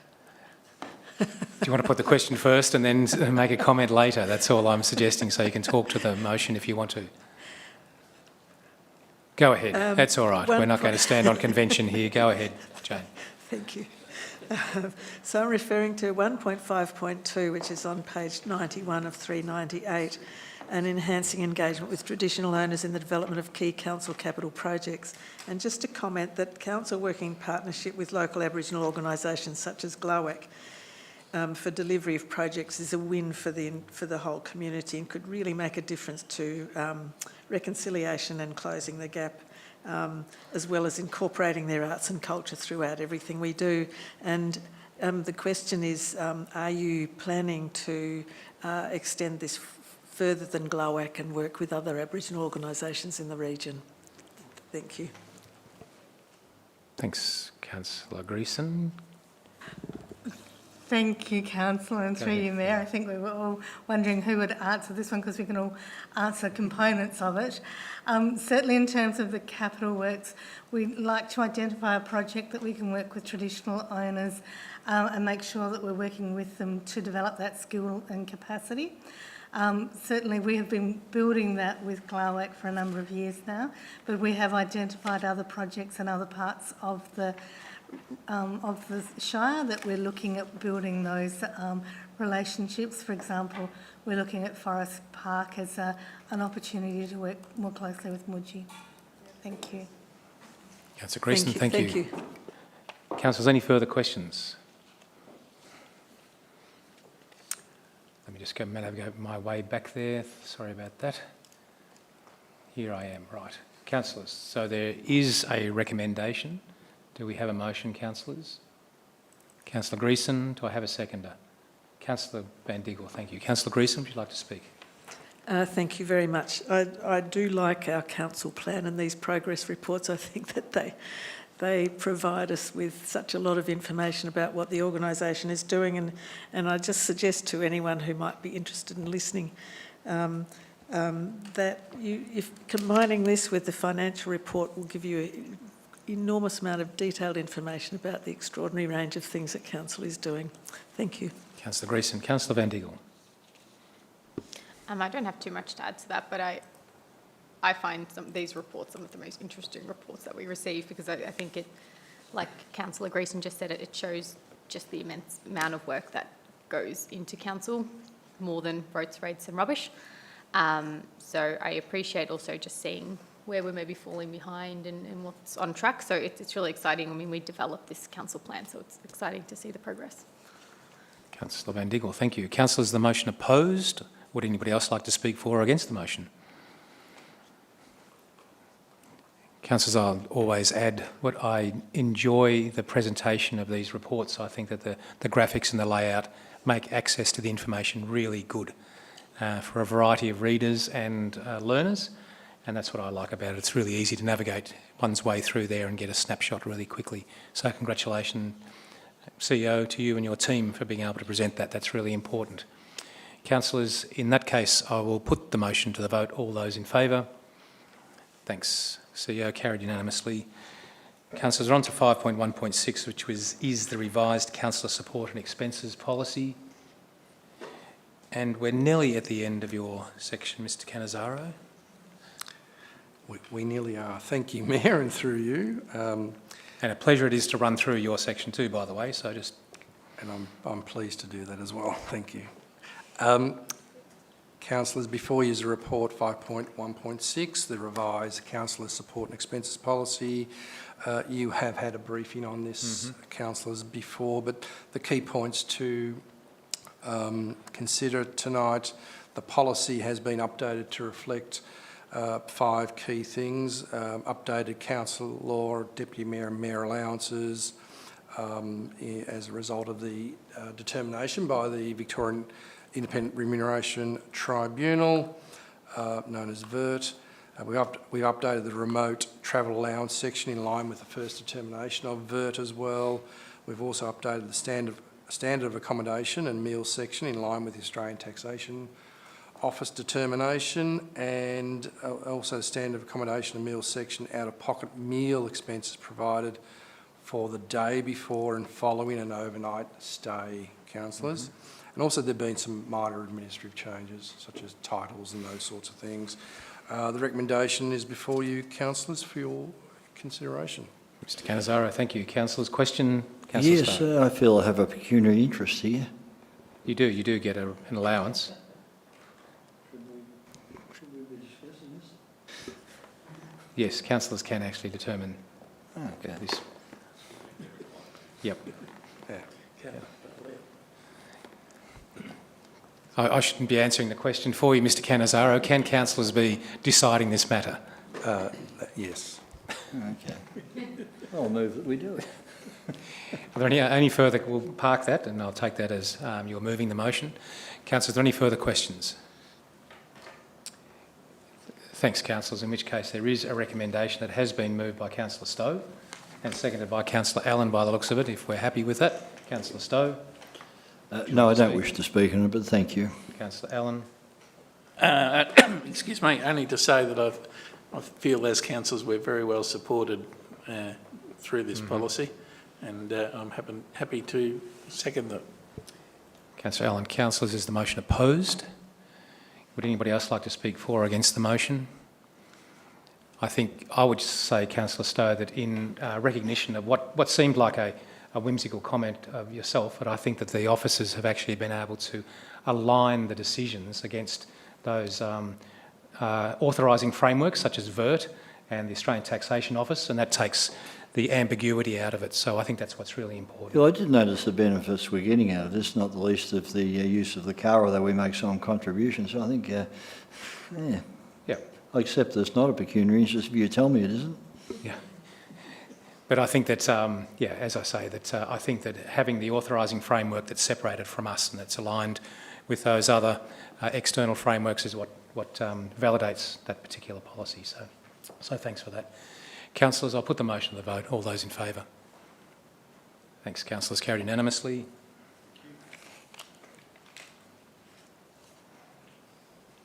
We're moving on to item 5.1.7, the Council Meeting Resolution Register. Thank you, Mayor. Thank you. Go ahead. And through you. Mr Cannizzaro. Nearly done. Last one. Thank you. Councillors, before you is a report titled Council Meeting Resolution Register, seeking Council to note the resolution registers provided in both attachments 1 and 2. Again, we've had a briefing on this, councillors. You will note that the reporting of council resolution is a vital measure of council's performance and provides the information it needs to demonstrate transparency and council's accountability to the community. Councillors, you will also note that the Chief Executive Officer is responsible for ensuring that the decisions of the council are implemented without undue delay, and that's in the Local Government Act. You will note that for the period 1 July 21 through to 30 June 22, there were 104 open council resolutions, of which 103 have been completed and 1 is in progress. And 20 of the 22 closed council resolutions, 21 have been completed and 1 is still in progress. For the period 1 July 2022 through to 30 September 22, there were 29 open council resolutions, 25 have been completed, 4 are in progress. Of the 8 closed council resolutions, 5 have been completed and 3 are in progress. So the report is presented to you tonight, councillors, for your consideration. Thank you, Mayor. Thank you, Mr Cannizzaro. Councillors, are there any questions, clarifications? 104 resolutions, councillors. That's how many times you put your hands up in this report. In which case, councillors, there is a recommendation. How about a motion, councillors? Councillor Uri, thank you. Seconder, Councillor Van Diggle. Councillor Uri, would you like to speak to the motion? It's an important report and it's very interesting to read, so thank you for keeping track. I'm not sure how else we would do it. We'd just things would just fall off the agenda and we wouldn't realise. So it's really interesting to read through it. So thank you, officers, for the report. Yep, spot on. Councillor Van Diegel, what she said? Okay. Councillors, is the motion opposed? Would anybody else like to speak for or against the motion? Councillors, in which case I'll put the motion to the vote. All those in favour? Thanks, councillors. Carried unanimously. Mr Cannizzaro, thank you. We've moved out of your remit, and Fiona Weigel, we're into your patch. So, assets and environment, councillors, 5.2.1. And councillors, just a reminder, actually, we have another hour because we started at 6:30. So, we've had 2 meetings, so we've got another hour to go. We can do this, councillors. So, 5.2.1, Can River and Nurrumbee stormwater drainage. There it is. Thank you, Mayor, and I promise to speak quickly. Councillors, the report before you tonight is the formal response to a petition that was presented to Council on the 16th of August. As you know, when we receive a report, we then need to bring back a detailed response to the next available Council meeting. So this report responds to some requests about ensuring that the drainages and management of drainage in the Can Valley and Nurrumbee area is adequate. And the report goes through in some detail both the more recent and historical drainage infrastructure installations and the maintenance of those that's undertaken in the Can Valley area in response to those petition requests. Importantly, the report also acknowledges that East Gippsland has experienced 2 very wet years after a prolonged period of drought, which both impacts on stormwater flow and how it is responded to within the community. Another aspect of the report that I'd like to draw to Council's attention is that in the long term, as part of our implementation of Council's recently adopted East Gippsland Environmental Sustainability Strategy, officers are investigating long-term drainage and stormwater management options, and this will include an overall assessment of Council's drainage infrastructure with the intended outcome of assessing the capacity of our current systems and putting together a long-term drainage plan to upgrade and improve the infrastructure where needed. And of course, this work will include consideration of the Can Valley area. Significantly, though, Council, we also must stress that it is not Council's responsibility to manage drainage on private property. We're responsible for drainage in the public realm, so road reserves and the like. So where there is a drainage issue from property to property, that is not a Council obligation to resolve. I would also draw the attention that some of the roads that are referred to in the Can Valley area are of course managed by the Department of Transport rather than ourselves, and we meet on a regular basis with the department, and we'll ensure that we're placing these sort of issues on the agenda for those meetings. So as outlined in the recommendations, this report will be used as the basis of a response back to the head petitioner. Right. Thank you. Thank you, Ms Weigel. With me, I must just acknowledge I have Paul Rooney, who is our Acting Manager of Works, who is available for any technical questions and pulled together the report. Thank you. Good on you, Paul. Thank you for being here this evening. Councillors, are there any questions? Yes, go ahead, Councillor Uri. Thank you, Mayor. Councillor White. Fiona, is that the same? Earlier in the meeting we were speaking about a project which is a little bit behind because we're looking for external funding. Is that the one and the same project that you're referring to here for mapping infrastructure that might be at risk in climate change, in situations of climate change? It's a combination, through you, Mayor. It's a combination of that project and the implementation of our drainage asset management plan, which identified the need to better identify all of our drainage assets so that we can then undertake regular inspections of those assets. So it's a combination of forward planning and actually understanding our assets and making sure we've got a really good regime of assessment and management of those assets. Mm-hmm. And will different areas be prioritised to undertake that mapping process if and when we do get the funding? The areas will be prioritised based on significance of events and significance of risk.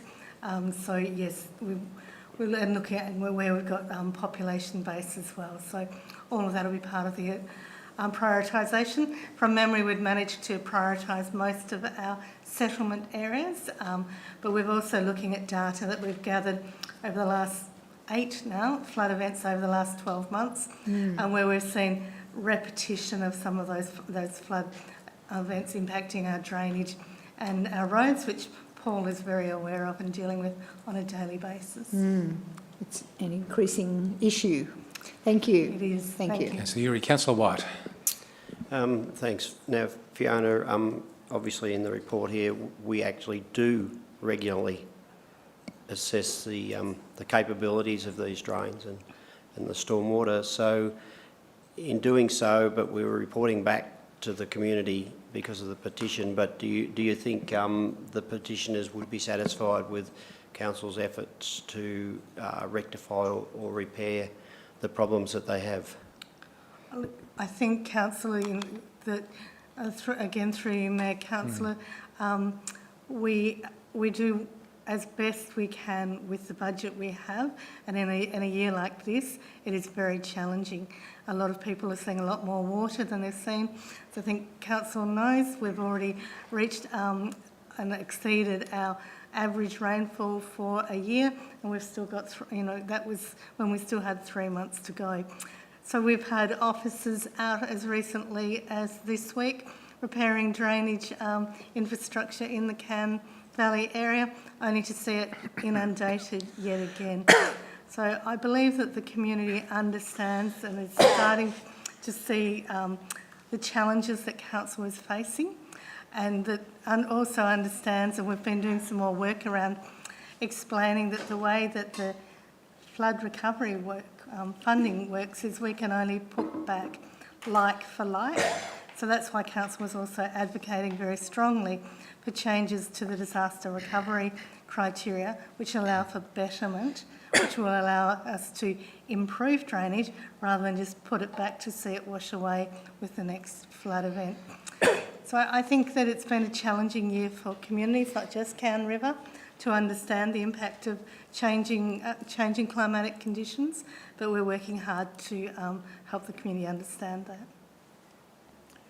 Councillor White, thank you. Councillor Greason.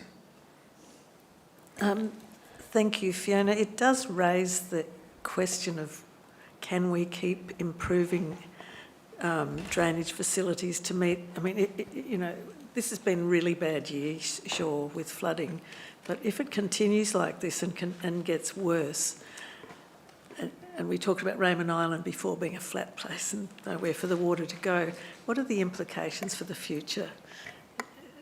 I think that's some of the work that we're about to do, councillor. So, that's starting to look at what the implications are. We're also looking at different methods of managing stormwater. I know that Stuart and his team have been talking to you about, different drainage mechanisms for some of our growth areas, which look at retarding basins and more of those sort of constructed wetland methodologies. I think we will see more of that. And certainly when Paul and his team are looking at the drainage, then unless it's funded, we're not just putting back like for like, so we are trying to look at retarding and the like, which will slow the water down and slow the erosion impact on our roads. I'm not sure if Paul would like to add anything to that. It's probably worthy of a briefing session, in its own right. It's a very complex area. Yeah, thank you. Yes, it would be great to hear more if Paul could, and a briefing session. Thank you. So we're happy to bring that back for a briefing session. To another session. We'll hear some more about that in a bigger picture. Yeah. I think so, and just if Paul wants to add anything, that's fine, but it would be terrific to hear more detail in a briefing. Yeah, no, I'd be happy, councillor, to look at providing more information if that's needed. Yep, terrific. Thanks, Paul. Thanks, councillor. Thanks, Ms Weigel. Councillors, are there any further questions? Thanks, councillors. In which case, we have a recommendation there. Is there a motion, please? Councillor Allen. Councillor Greason.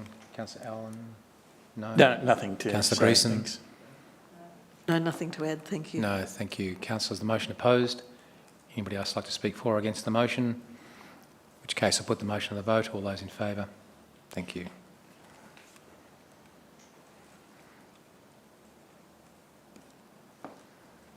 Item 5.2.2, I believe there is a request to defer this. Councillor Allen. Mayor, I'd like to move that the report be deferred to a future council meeting to allow councillors time to further consider the recommendations proposed. Fantastic. Which and I look, think is magically there it is on the screen. Is that the motion you want to move? That's it, yes. Terrific. Is there a second to councillors? Councillor Stowe. Sorry, John. I'll get you to talk to it if you like. Would either of you like to speak to the motion? Oh, only that I think that we need to go back to the committee, right, to have further discussions, and I would rather we had a bit more time to do that. Okay. Councillor Stowe. Councillors, the motion opposed. Would anybody else like to speak for or against the motion? John? Councillor White? I would actually just like to say that I feel this is the right thing to do due to the information that's come forward of very recent times, in that birth holders actually had not the knowledge of the results of a survey until yesterday morning, which has given them no opportunity to advise us or speak to us about this proposal, and I think it's going to give them time, which they duly deserve, to have this time to get their arguments in place to present that to us. So I think it's a good idea to defer. Okay. Great, thank you. Councillors, anybody else like to speak for or against the motion? This is a deferral motion. I'll put it to the vote. Councillors, all those in favour? Thanks, councillors. Carried unanimously. That motion is deferred until a future date. 5.2.3, councillors, is Capital Works and Major Projects, Quarter 1, 22-23. Let me just, there I am. I'm here. Thanks, Ms Wigg. I'll go for it. Thank you, Mayor. Look, this is the companion report that comes with the financial report that you've already received from Mr Cannizzaro and Ms Collins. Council, this is for the first quarter, and it details in a little bit more detail than the financial report, the progress of the capital program and the capital budget. Of note within the report is that the budget has been revised up to 113.41 million, which is up 1.2 million from the adopted budget. At the end of the quarter, we had seen $5.5 million of expenditure, and 35% of the budget was either spent or committed against the forecast budget. Council, as you know, we also have a holding account which we use to manage fund movements between projects, which is very important in a year like this where there's lots of cost escalations to manage. At the end of the quarter, that had a balance of $448,000. During the first quarter, we saw 3 projects completed. We saw one allocation from the Quick Response Fund, which was for funding towards the Lindenow Recreation Reserve Scorers Box. And we saw 4 contracts awarded under CEO delegation. With me tonight, I have Zoe Delaney, who is the Acting Manager of Asset Planning and Delivery, who is here to answer any technical questions. Great, thank you. Councillors, are there any technical questions or otherwise? Councillor Uri. Thank you. I don't think it's very technical. Pardon me. Yesterday at Audit and Risk, there were questions about how much carryover there was from the previous financial year. So we're looking at the total adopted budget at the start of this financial year was 112.21 million. I believe we were told that the carryover was about $50 million from the previous year. I'm just wondering, and I've asked this question before, but I think it's important to have this information. Is any of the funding at risk from grants that we, because of delayed in projects or inability to complete them. Thank you, Councillor, and through you, Mayor. You're correct, it was a significant carry forward of what was already a very significant year. So whilst we delivered our largest ever capital program, there were lots of constraints in trying to deliver in last year, including COVID, weather conditions, availability of contractors and cost escalations, which saw some of our large projects had changes in the phasing. So we had a number of projects that were designed to be delivered over 2 years anyway, but the funding was phased more in favour of the first year than the second year. So that's where most of the carry forward is. And Zoe is reminding me that it was 54 million. Thank you. So Zoe and the team have worked really hard with our funding bodies to ensure that we've been able to vary the timing of those projects. We've tried very hard where project escalation costs have increased to work with funding bodies to vary the amount of funding we receive to recognise that as well. But that's not always been possible, but certainly the timing of those projects have been, we've been able to vary the grants, so there are no grants at risk at this point in time. We will continue to work with our funding bodies. It's going to be important that we try and work with them around changing, varying the scope of projects or finding additional funding for some of our projects as well. So it is an area that Zoe and the team work really closely on and keep very close attention to. It's a great report, thank you. I also notice in the report the dot points that are being listed now, which sort of list the risks to completing the huge project. Is this another record this year? Sorry, I should have checked those two figures. Is this I'll leave that one to Zoe. I believe it is. Zoe, is this our largest program ever? Yes, it is. Yep. Oh.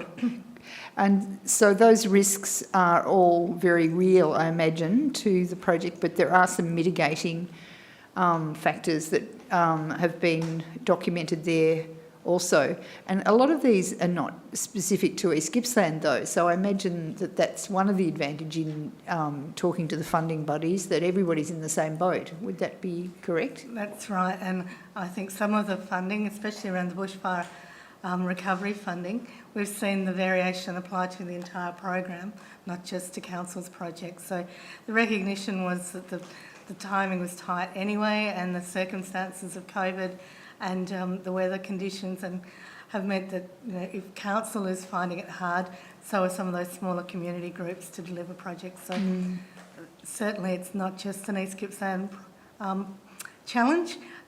We've just received an MAV report which saw that 80% of the project councils that were surveyed were having similar problems and challenges with cost escalations and delays in timing.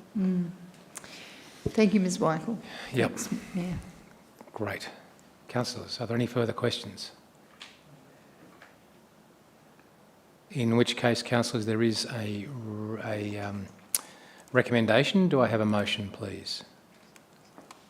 Councillor Uri, thank you. Do I have a seconder? Councillor Greason. Councillor Uri, would you like to speak to the motion? Just briefly, it's a fantastic report. The Audit Committee's comment yesterday was that it's a very optimistic report, but I think that from what we've heard, there is a lot to be proud of in this report, so I just congratulate the team for everything that's been achieved. Thank you. Councillor Uri, Councillor Greason.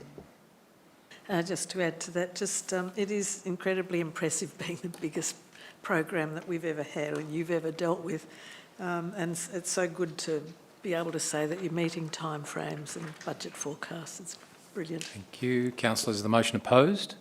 Would anybody else like to speak for or against the motion? Thanks, councillors, in which case I'll put the motion to the vote. All those in favour? Thank you, councillors. Mr McConnell, we're moving on to your space now, place and community. Thanks, Fiona. And item 5.3.1 is an important item that's in front of us. Mr McConnell. Yep. Thank you. Thank you, Mayor. Councillors, rebuilding following the 1920 Black Summer fires is continuing, but it is slow. Victorian Government, following the fires, established some provisions for temporary accommodation. However, they were time limited, and those timeframes have now expired. For some landholders, they weren't ready to access those provisions at that time for a whole lot of quite good and reasonable reasons. There was also the short-term modular house program, which was an alternate way to establish accommodation for people, and again, that program has closed to new entrants. What we do know, though, as a result of COVID-19 and other factors, supply chain issues, etc., it has been challenging for people to move forward with rebuilding. We have worked with individual landholders where appropriate to find solutions, including taking advantage of some existing provisions in Council's local law, which were set up to allow people to establish temporary accommodation on a property whilst they were actually rebuilding. It's now become apparent that there continues to be demand for temporary accommodation arrangements, and particularly focused on facilitating people to rebuild. So where people are genuinely looking to rebuild, and living on site is going to help them, facilitate them to do so. So in response, we've prepared some specific guidelines that aim to facilitate the rebuilding by enabling people to make use of the temporary accommodation provisions within the local law and bring forward the date on which they can access those. Normally we require people to have a building permit already. In this case, we're allowing people, the proposal is to allow people to access those temporary accommodation provisions earlier in that journey towards rebuilding.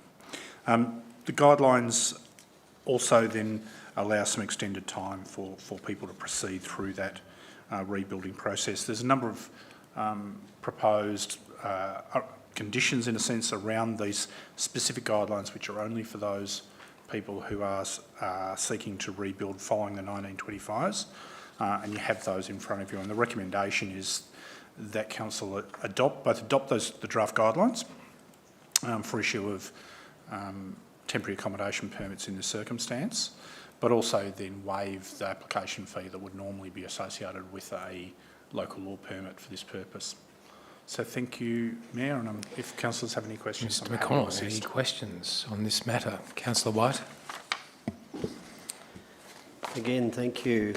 Stuart, you're saying that you've been talking to these particular people who do you think that this will be good for them, that they will embrace the opportunity to have some temporary housing? And the other question would be, if so, how many may we see pop up around the area? Yeah, thank you, Councillor White, and through you. I don't believe there will be large numbers of people who seek to access this, but then again, time will tell once the arrangements become available. Again, the focus here is on those people who are on the journey to rebuilding and need to be able to demonstrate their capacity to actually move through that rebuilding process. Certainly there are challenges with some other landholders who are unfortunately most likely not in a position to rebuild, and there will need to be a different set of services to support those people in their journey. So the people we have spoken to, we believe this is going to be helpful in helping them through that process, which is the most important thing, and also help to just recognise some things that we know people are wanting to do in terms of living caravans or similar, which in an appropriate way as they navigate that rebuilding process. Thank you. I'll cleverly disguise this comment as a question. Go for it. So the question is, back sort of at the beginning of the end of the disaster, there were people who had lost a property but had possessions and nowhere to put them, so the planning rules were changed.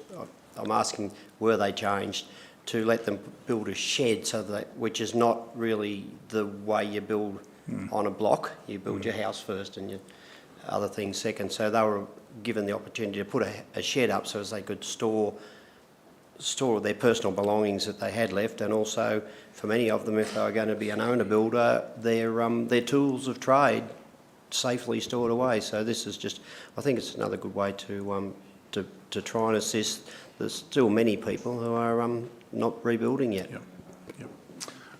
Thank you, Councillor White, and through you, yes, you're correct. There was some initial changes in a policy adopted by Council which allowed both the circumstance that you suggested, where normally the house needs to precede the shed, and in this case we were allowing people to build the shed first, and then secondly also to allow for a limited time the appropriate use of shipping containers, similarly for on-site storage.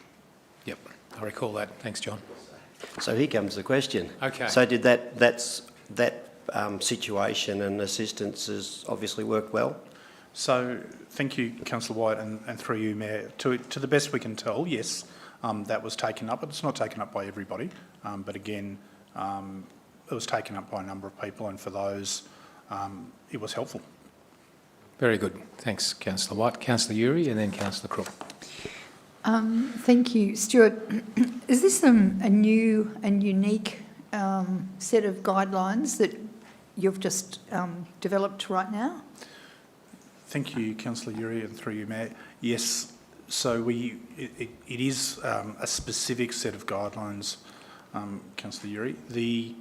There is provisions already within the local law that allow people to have temporary accommodation on their property whilst they are rebuilding, but the guidelines that we have around that operate normally require firstly that not commence until they have a building permit. That's one of the ways we make sure people don't just kind of misusing the system, so to speak. And secondly, there's a limit on how a shorter time frame available for them to do that. So the change that these guidelines introduce is in effect to do two things. One is to bring forward that starting point. So they may not be ready to have a building permit, because to have a building permit you need a builder, you need to have entered into a contract, but you might be some way along that journey towards that point, and if living in temporary accommodation on your property is going to help you get to that end point of rebuilding, then that's the sort of circumstance that we're seeking to support.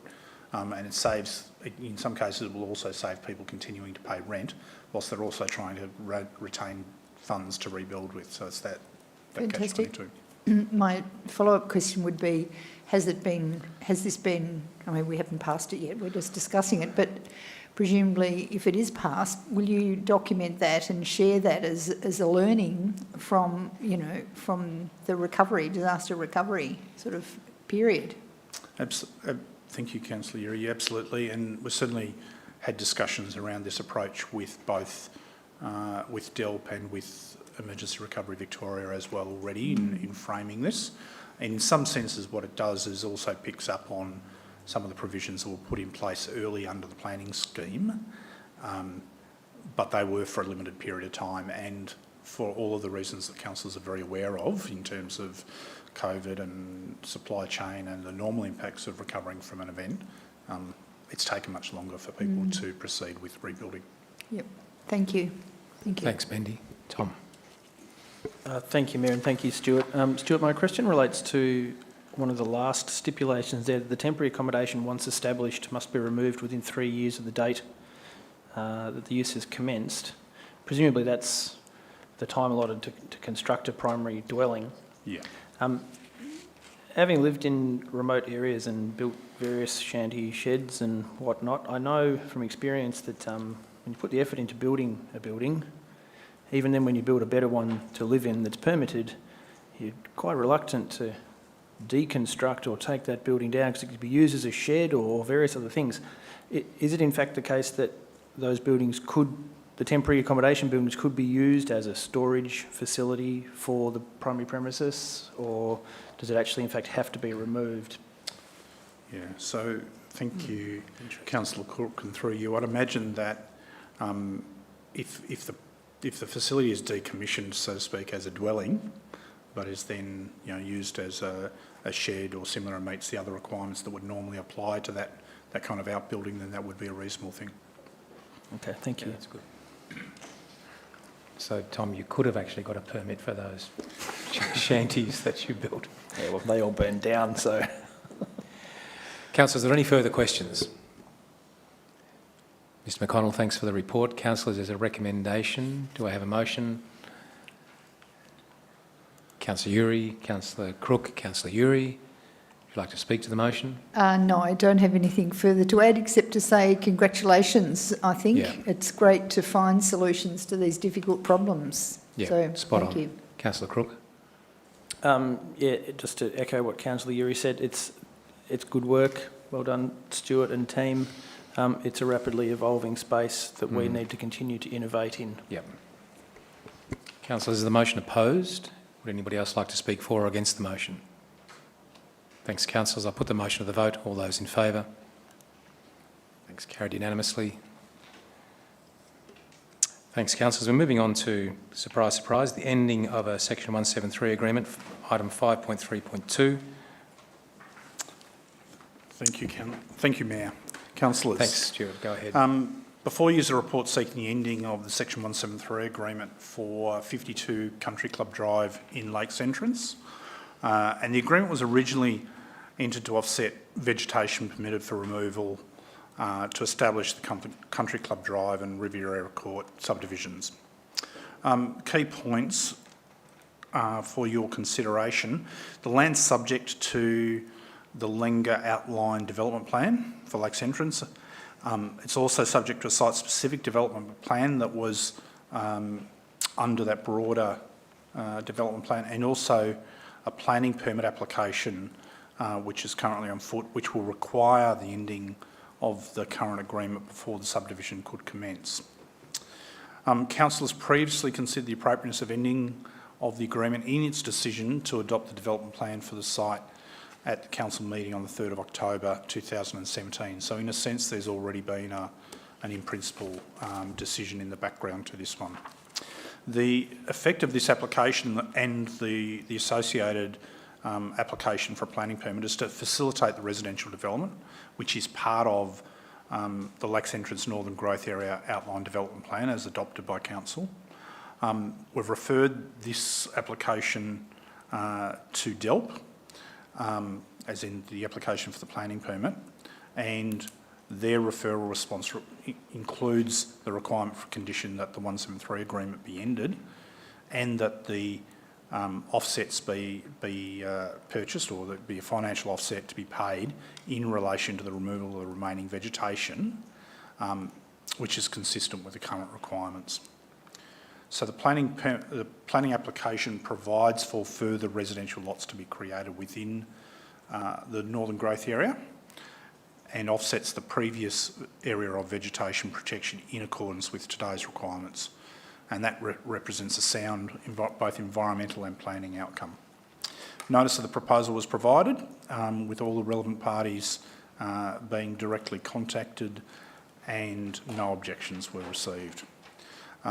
So our recommendation is to approve the ending of this agreement, and you can see that Martin Richardson and Robert Pringle are both here to assist with any questions that you might have this evening. Thank you. Thank you. Councillors, are there any questions? Clarification? Go ahead, Councillor Crook.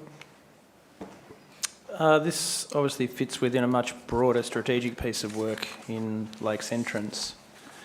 Would it be true to assume that all the native vegetation within that development plan is assumed lost? Thank you, councillor. Through you, Mayor, you're referring to all the vegetation within the entire development plan area, the entire... Yes, I am.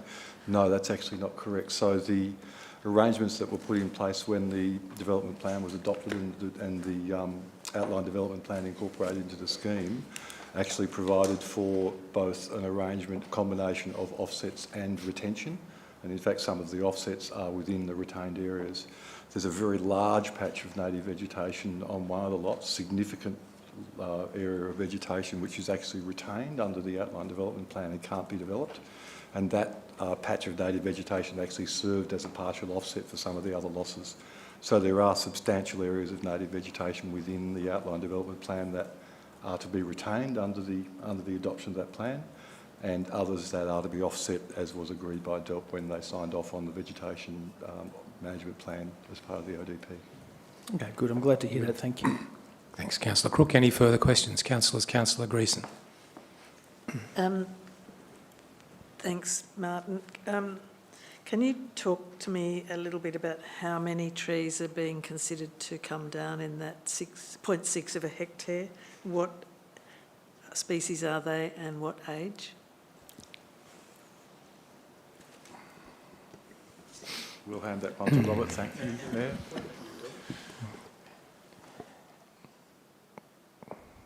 Thank you for the question, Councillor Grushin, and through you, Mayor. Sure. Thanks, Robert. We will quickly look that up to look at the specifics. It may not be provided as a part of the attachments to this particular report. However, it is a part of the assessment of that planning permit application that we've talked about. So I do need to do a little bit of digging, probably quickly, on our records management system to uncover that documentation. To answer the question quickly, I don't have the answer in my brain, but I can get that information to you. If there are any other questions, I'll research that and I could come back for an answer. Or if there's any procedurally, Terrific. if I could answer that in a couple of minutes. So we're giving you a couple of minutes to do the rocket research there, Robert. Okay. We'll see if there's any other questions while you're doing that. Councillor White, go ahead. Martin or Robert, given that this was, before it started to be put into house lots, was actually a golf course, much of that vegetation would have been planted there in the layout for the course itself. So I'm thinking that a lot of that could not be considered strategic native vegetation because it was actually planted, and probably not that long ago, maybe 20 years. The vegetation for which the offsets are required or were required under the original agreement and then were agreed by DELP under the adoption of the outline development plan were only for remnant native vegetation. There are various exemptions that apply to planted vegetation. But just to clarify, I think as we've explained in previous meetings and briefings, the vegetation offsets are part of the state government's native vegetation requirements. So, you know, the sort of three-tiered approach is to avoid... Mark, can you turn that down just while I've got my report coming up? Thanks. The three-tiered approach to vegetation management is, you know, to avoid, mitigate and offset. The DELP decision in 2014, when the native vegetation management plan was done for the entire area, was to require retention in some places, mitigation in other places, offset in other places. And judging by the figure that Robert referred to in terms of the total sort of habitat hectares, it's a relatively small amount in that sense, noting Councillor Greason's question about species. But no, the vegetation that is to be removed is, in fact, requires offsets because it's remnant native vegetation, and thus the offset requirements applied to the adoption of the outline development plan. Thanks, Martin. So those other patches that would, I'd say, delineate the fairways, there's no requirement on retaining them. They if the development goes to the next stage, they will just be what would you say, collateral damage to a housing estate. If there is native vegetation that is planted, then yes, that can be removed without offsets. Thanks. I think Councillor Crook was first and then yourself, Councillor Greason. Sorry, we're talking about Country Club Drive, correct? Yep. Yeah, I can offer a hazard a guess or an informed guess at answering your questions if that's appropriate. Jane? I'm looking at it on Google Earth Street Maps. So it's low. Robert, are you happy to defer to the councillor about the species? Is it? I'm nearly there. Wait for Robert if that's more appropriate. Councillor Greason. While he's nearly there, Martin, can I just ask you, I was advised today that that if trees have been planted, there's a time limit after which they need a permit to be brought down. So I was told it was 10 years, that you can't just remove them if they've been planted. I believe it's 20. Robert, I think that's correct, isn't it? 20 years for planting? I thought it was 20. For planted vegetation under the native vegetation provisions, if it has been planted and demonstrated that it has been planted, time is not a consideration. If there is regeneration of native vegetation, self-propagating, etc., it is up to 10 years. Up to 10 years? Yeah, so again, if you plant a tree in a particular location, that tree can be removed without the need for a planning permit. Under the native vegetation provisions. No matter how old it is or how big it is? Correct. Okay, but if it's planted itself? Then there is a 10-year limitation, or 2 metres. So if it grows more than 2 metres in less than 10 years, Thank you. then it couldn't be removed Thank as you. well. Thank you. Very interesting. Excellent. Have you found it yet?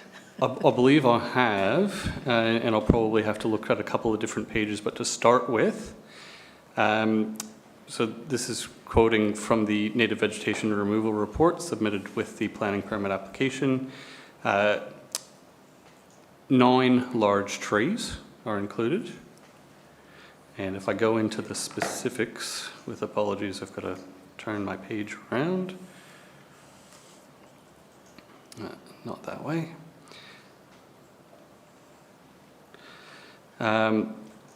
Your question pertains to specific species, or, okay, so, sorry, I'm just getting past.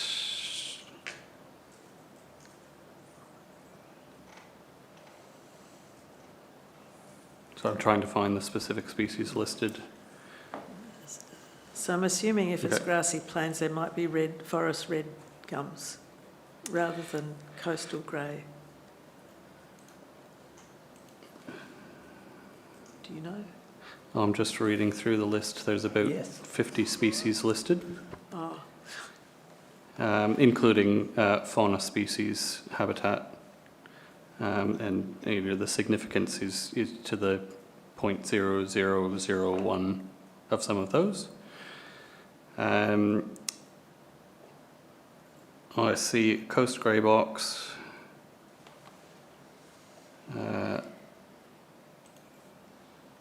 limestone blue wattle, Vixie daisy bush.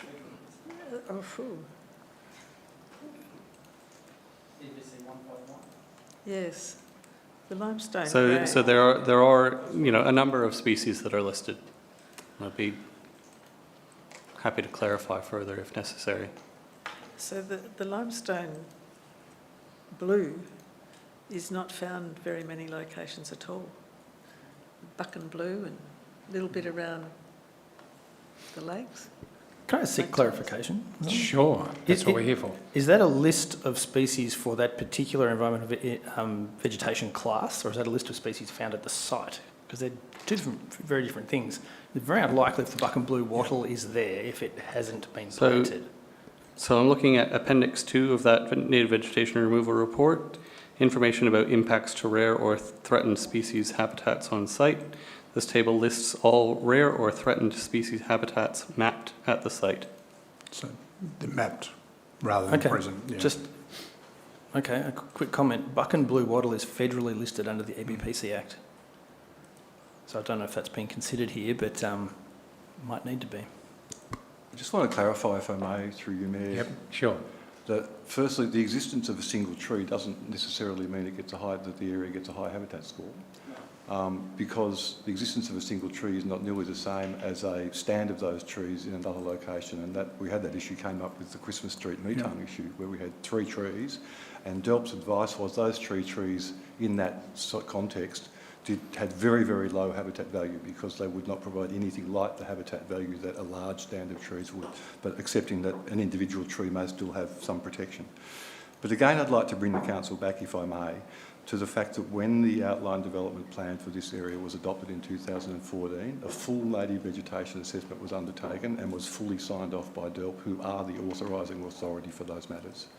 What we're dealing with here is a replacement arrangement that allows the development of the land, to which DELP has also given its consent as the authorising body in relation to native vegetation matters. Fully appreciate the council's concern with the need to protect vegetation, but what we have here is a proposal that a previous council signed off on in 2014 to enable the development of a Lakes Entrance Northern Growth Area to go ahead.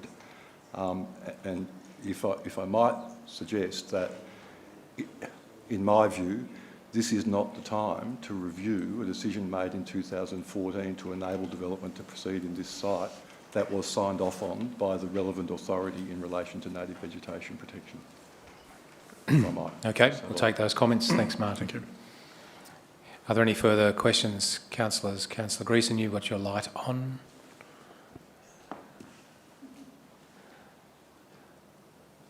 Councillor Uri. Thank you. Martin, what would be the result if we didn't pass this tonight? If this application were refused, the development at 52 Country Club Drive could not proceed. The arrangements put in place in the planning scheme through council resolution in 2014 would need to be effectively rescinded, because all of the arrangements for native vegetation offsets and protection of vegetation on the site were put in place on the basis of the approvals issued at that time. So the removal of a significant slab of land within the Lakes Entrance Northern Growth Area would mean that we would need to go back to the drawing board with the entire development. And we currently have 2 other landowners who are about to lodge development plans based on the adopted outline development plan in 2014. Thanks, Bendy. Any further questions, councillors? Exhausted the questions, then, councillors, there is a recommendation. Do we have a motion, councillors? Councillor Allen, seconded. Councillor Stowe. Councillor Allen, would you like to speak to the motion? Only that DELP has ticked off on it twice, basically, so I think that as the ultimate authority, we can't go against it. Councillor Stowe. My learned colleague here informs me that there's a small remnant population not worth arguing about, basically. Councillors, is the motion opposed? Would you like to speak against the motion, Councillor Greason? It worries me a great deal that a Section 173 is placed upon this bit of land to permanently protect high conservation status country. The developer knew it was there. It may have been a decision taken in 2014 by a previous council, and DELP may have approved the removal of this land, but their approval does not mean that we have to agree with it. So I don't support it. I don't support the removal of a Section 173 because a developer has turned up who wants to use that land. Thank you. Councillor Greason, thank you. Councillors, would anybody else like to speak for or against the motion? Councillor Allen, you have a right of reply. Not going to exercise that right, in which case, councillors, I'll put the motion to the vote. All those in favour? Those against? Thank you. And 1 abstaining. You've got that, councillor. Thank you. Thanks, councillors. Motion's carried. Councillors, I think that we need a motion to extend the meeting by half an hour. Why don't we do it for 1 hour just in case we get stuck somewhere on the other side. Would it be in the appropriate to have just a 5-minute break now? I know it's late. We'd have to amend standing orders, and we can do that. Have a break. Move we have a break. Move. And extend the meeting. We're going to do both in one. Yep, let's do that. So we've got a motion on the table, councillors, that we're going to have a 5-minute break and extend the meeting by 1 hour. Is there a seconder? Councillor Crook. The motion opposed? I see not. Councillor, put the motion to the vote. All those in favour? Terrific. Okay, at 9:25 we'll be back. Thank you.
The motion to resume.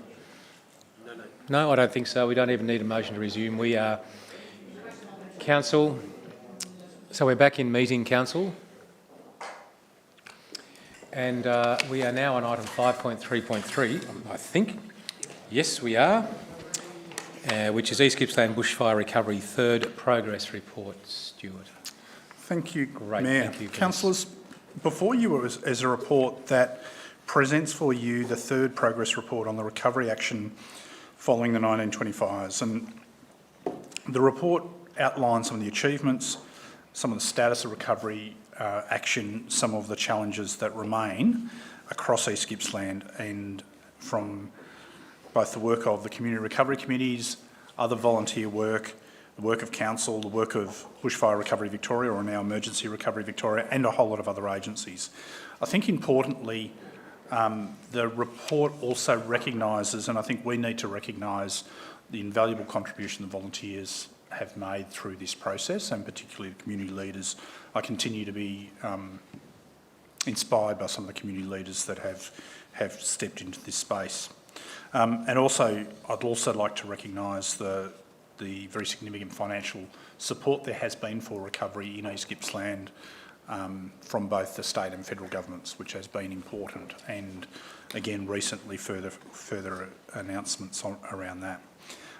What I know councillors had previously been interested in the question of funding provided, and one of the things that's in the progress report is an appendix which lists, to the best of our knowledge, the grants that have been provided to various recovery projects across the municipality, and as you can see, that is very, very significant. There is one thing I'll note is, any report is incomplete by its nature, but there were a couple of omissions, particularly in some of the work that's happened within the IMEO district, that was brought to our attention, and so the final published version will include a couple of additions around that work. So I just bring that to your attention. And as you can see, there's a whole range of things that have been done in terms of, work that otherwise people wouldn't necessarily be aware of, like treatment of roadside weeds in conservation areas across 600 kilometres of our road network. I've mentioned the grant funding, the completion of the Joanelle footbridge as a sort of a marker of the end of that rebuilding, restoration of council's assets that were just impacted by the fires. The work of all of the community recovery committees, the work that's been done to improve the capacity of community facilities to support their communities during events such as, through things like the provision of the satellite telecommunication, static water tanks, those sorts of things. So the report presents all of that information, and it's there for your information, but I think it's also, given the significance of this for our community, we thought it was important to bring this report to the council table and to table that report. So the recommendation is in front of you, councillors, and happy to answer any questions. Stuart, thank you. It is indeed important to bring a report like this to the council and for posterity, so that it remains there on the record forever. That's really important. So thank you for doing that. Councillors, are there any questions or comments? Councillor Uri, go ahead. Thank you. Stuart, is this the final report? Thanks, Councillor Uri. I anticipate there'll be probably a further report towards the end of next year. So currently there is dedicated bushfire funding available for us to continue some specific work, and for others to continue some specific work through to probably about the end of next year. And so, if nothing else, I think at that point in time, it will be important to be able to report on how that's been used from an accountability perspective. I'm wondering, it's a wonderful report. Of course, it won't ever be complete, but there is a heck of a lot of information in here, and I really particularly appreciated the reports from the different communities about what's been achieved and what's ahead. I think, I don't know, if there's any chance to have any input into the final report, I'd be really interested in people's reflections about where the communities are at that period out from the disaster. And obviously, and I know these have been gathered along the way, but the learnings, the learnings, and in particular, I think I've always had an interest in the amount of funding that's been given for infrastructure projects versus the amount of funding for community development and resilience, so the soft skills. So I'd really love to understand more about that towards the end of the process. Yeah, good points. Thanks, Councillor Uri. Councillor Greason. Yes, I had similar kinds of feelings about it to Councillor Uri's comments. I think it's a fantastic report, and just echo what Mark said, that this is really important that it's documented for prosperity. But, the different CRCs have moved in quite different directions, some of them very practical, some of them very, preparing themselves for another disaster potentially, which is really excellent. Some of them rebuilding facilities that were there, and others rebuilding the community, bringing people together. I'm just wondering, at some stage it might be, especially as, they've made the comments themselves that recovery's not over, and you're suggesting there'll be another report. I'm wondering if it might be useful too to actually try and analyse the differences between the towns and the directions they've gone in, and why some in some directions, and not whether they were right or wrong in the directions they chose, but whether they might need assistance to sort of round it out a bit and all focus on all of those aspects. What do you think? I think there's an opportunity as we go through this next period of time to look at both from an evaluative perspective of what's worked and what hasn't, and also where then the gaps and opportunities are. As you say, is there work that needs to be completed to help each of the communities head to where they need to be? I think one of the reflections I'd also make is, apart from all the complexities of working within a COVID environment and the different nature of the communities that were affected to begin with, is also what we see as a product of a community-led approach. So it's not as if there's a template that's dropped on that says every community needs to do these things. There was a discussion with representatives of those communities to say what's important for your community, and that will always be imperfect to some extent, and different things will come forward, but that's also part of the nature of the process. Thanks, Councillor Greason. Councillors, are there any further questions? Thanks, councillors, in which case there is a recommendation there, and it's being moved by Councillor Crook and seconded by Councillor Uri. Councillor Crook. Thank you, Mayor. This is a fantastic report. It really speaks to the diversity and the strengths of our communities as they continue to recover from what was a horrendous bushfire disaster.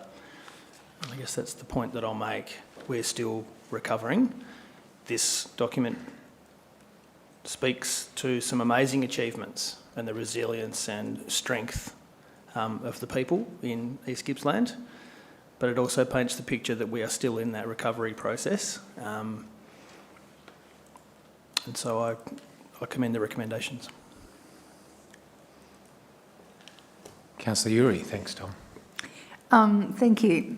I just wanted to add, I completely agree with what Councillor Crook has said. It must be quite remarkable for our officers, Anthony and Stuart and all of our staff, to read a report like this too. And I think, it must give a great level of satisfaction. I think about just looking back on all the work that's been done. I hope our communities are in a much better place, and I trust that they are. I don't think you could have been through an experience like that, plus all the recovery work, and not be in a different place and a stronger place. So Yeah, it's part of an amazing story. Thanks, Mandy. Councillors, any further comments? Is the motion opposed, I should say? The motion opposed? Anybody else like to speak for or against the motion? Councillors, I'd just like to say that I think, I mentioned this in our briefing, that the way the report is structured in terms of districts and then the recovery pillars, to me it actually creates a sort of a taxonomy, an ordering of understanding that recovery, and Councillor Greason, your point about, how is each area recovered, it can be put in that structure of those pillars. And I think that that's something we have learned in recovery, in being able to order that. And in particular, this latest iteration around culture and healing is a really important addition to recovery that we hadn't seen in previous emergencies. So it's really lovely to see that and to document it. And I just thank you and the team for that work. And as I say, as you've said, that you'll probably see another one. Yep. And this will be one of a continuing chapter, I think, in future, councillors. Councillors, I put the motion to the vote. All those in favour? Thanks very much, councillors. Carried unanimously. And now we're on to 5.3.4, a 10-year economic development strategy for East Gippsland. Sounds like we need a fanfare for that, doesn't it? It's Thank you, Mayor. And I am excited to present this one, even though it's late in the evening. As you are well aware, we've been through quite a significant co-design process to bring forward a economic development strategy for the next 10 years for our community. And importantly, this is a strategy that is not just council's strategy, it's intended to provide signposts for our community as a whole, for other agencies, for council, for businesses and so on. We will, at a future time, also bring forward for you an action plan which is then specific about what council will do over the next 4 years. I think at that point it's also important to recognise a very significant contribution from a whole range of people who have assisted us in bringing the strategy together. So those participants in the co-design workshop, members of the focus groups that were brought together to ensure that we understood the important things around economic development, and particularly inclusive economic development. So with that, the strategy, I think, importantly builds on some of the things that are important for East Gippsland. It really seeks to harness our strengths, some of our strengths around the food and fibre sector. It seeks to harness our strengths around a tourist destination that is compelling. It seeks to also foster business and, importantly, foster the innovation and the growth of business in East Gippsland, but also then a range of other areas which are important to ensure that our economic prosperity is shared and it's inclusive for the whole community. So things like making sure the economy is a good economy for young and for future generations, making sure the supporting infrastructure and services are there for our community. So those things are important for us. And also that as we look at economic growth, it's done in a way which is environmentally sustainable, and particularly in that there's opportunities in those environmental sectors, and so some of those opportunities are identified in the focus areas around climate leaders and a circular economy. So it is exciting to be at this point of being able to present to you a 10-year strategy for council's adoption. And as I said, at that point then the work begins in terms of both for council staff but also in working with other entities to bring this, the vision that's inherent in this strategy to a reality. And you can see that Sharon Ragoose, as the Manager of Economic Development and Tourism, is here with us tonight to help in answering any questions that you may have. So thank you, councillors. Thank you, and good evening, Sharon. I hope you've got the family in control back there now. And, slightly frozen. And frozen. Councillors, are there any questions? Yes, Councillor Uri. Thank you. Stuart or Sharon, I'm not sure whether Sharon might be able to answer. The question about reporting back on this, please, Stuart, and we did have a little conversation about this the other day, the importance of reporting against those three strategies altogether. Have you been able to give any more thought to how that could be done? That's something we're still working our way through, but we do recognise that, Councillor Uri, that it is one of those important things is to recognise that there's a range of metrics as part of this strategy that we'll be wanting to report on, but they're complemented by, for example, some of the metrics that are set out in the environmental sustainability strategy, and together, and also the health and wellbeing plan when that's available.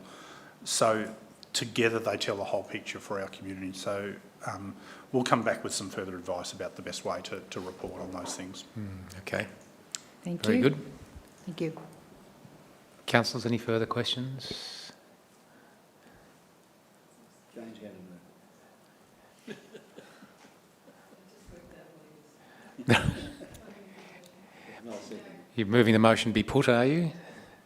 I'll second. Okay. Are there any further questions, councillors? So there is a recommendation, Councillor Greason. Would you like to move the motion? To move the motion, Councillor please. Stowe, seconded by the looks of it. Sorry, councillors, if anybody else, you've been manipulated out of position. Sorry, Stuart, we've exhausted the questions, so clearly, and I know that we've discussed this at length at briefings too. So, Councillor Greason, would you like to speak to the motion? Thank you, Trevor. Look, I think this paper represents 2 years of constructive work by council, by yourself and your staff, and with community engagement. I think it's a vibrant and constructive shift that brings the whole community into taking an important role in the economic development and growth in East Gippsland. And I think it can help lead the region into an inspired and creative business development, arts and culture, ecologically based tourism. And it builds on existing strengths. It seeks to overcome the gaps and weaknesses that impact on the health, welfare and wealth of the community. So it's an exciting document and I'm very pleased to support it. And so well done. Councillor Greason, thank you. Councillor Stowe. Thank you. A lot of work from a lot of people has gone into this, and Jane summed that up well, but I would like to point out there's been widely acclaimed by the local business community, which I think is a good endorsement of it. Well, there you go. That's nice to hear. Councillors, is the motion opposed? Would anybody else like to speak to or against the motion? Councillor Uri? I'm not sure that I'm going to add anything new. It's great to hear those comments from Councillor Stowe and Councillor Greason, I think, because I think you started the journey, and I congratulate you both for hanging in there and insisting on us taking a broad view. To settle on a definition of economic development these days is, I think, quite difficult, and I think you struggled with that, and I think we probably all struggled with that. But I think through that long period of work, and Stuart, I really congratulate you for listening and trying to hear what was being said and for filtering all that down and getting it down on paper, because I think the end result is something to be proud of as well. And I think there are lots of things here for our future and our young children. So, yeah, well done. Thank you. Yeah, they're great comments. Thank you. Councillors, any further comments? Anybody else like to speak for or against the motion?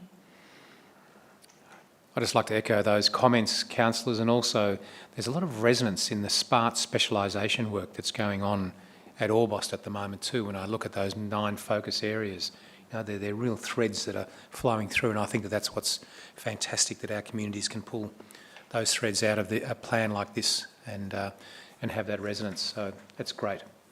Councillors, I'll put the motion to the vote. All those in favour? Thank you, councillors. Carried unanimously. Great piece of work. It's great.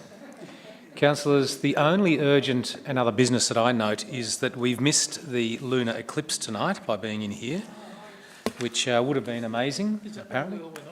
That's why we went off. Lunar sea, something like that, but apparently tonight. It might actually still be there on the way home. It will be. Yeah, which would be.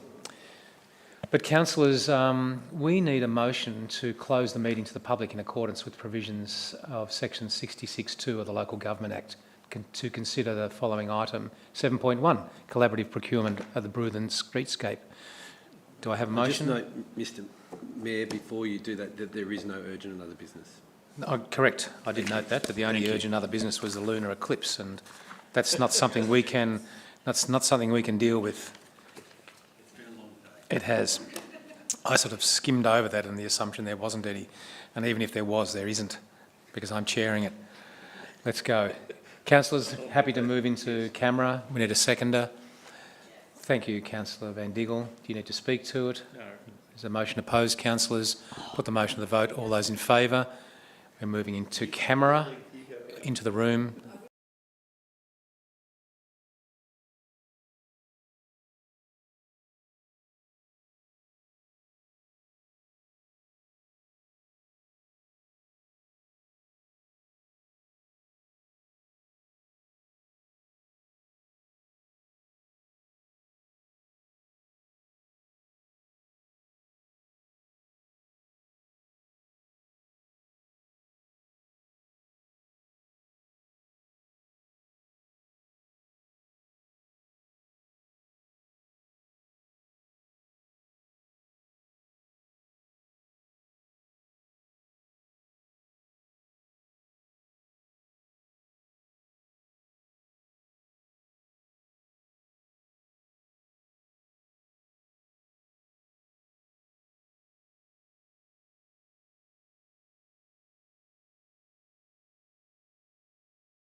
Councillors and anybody who's watching, it is 9:55 and we are at the end of our meeting of Tuesday the 8th of November. And once again, I'd just like to thank all the councillors for your work and diligence and decision making tonight, and in particular to the officers for the reports that enable us to make good decisions on behalf of our community.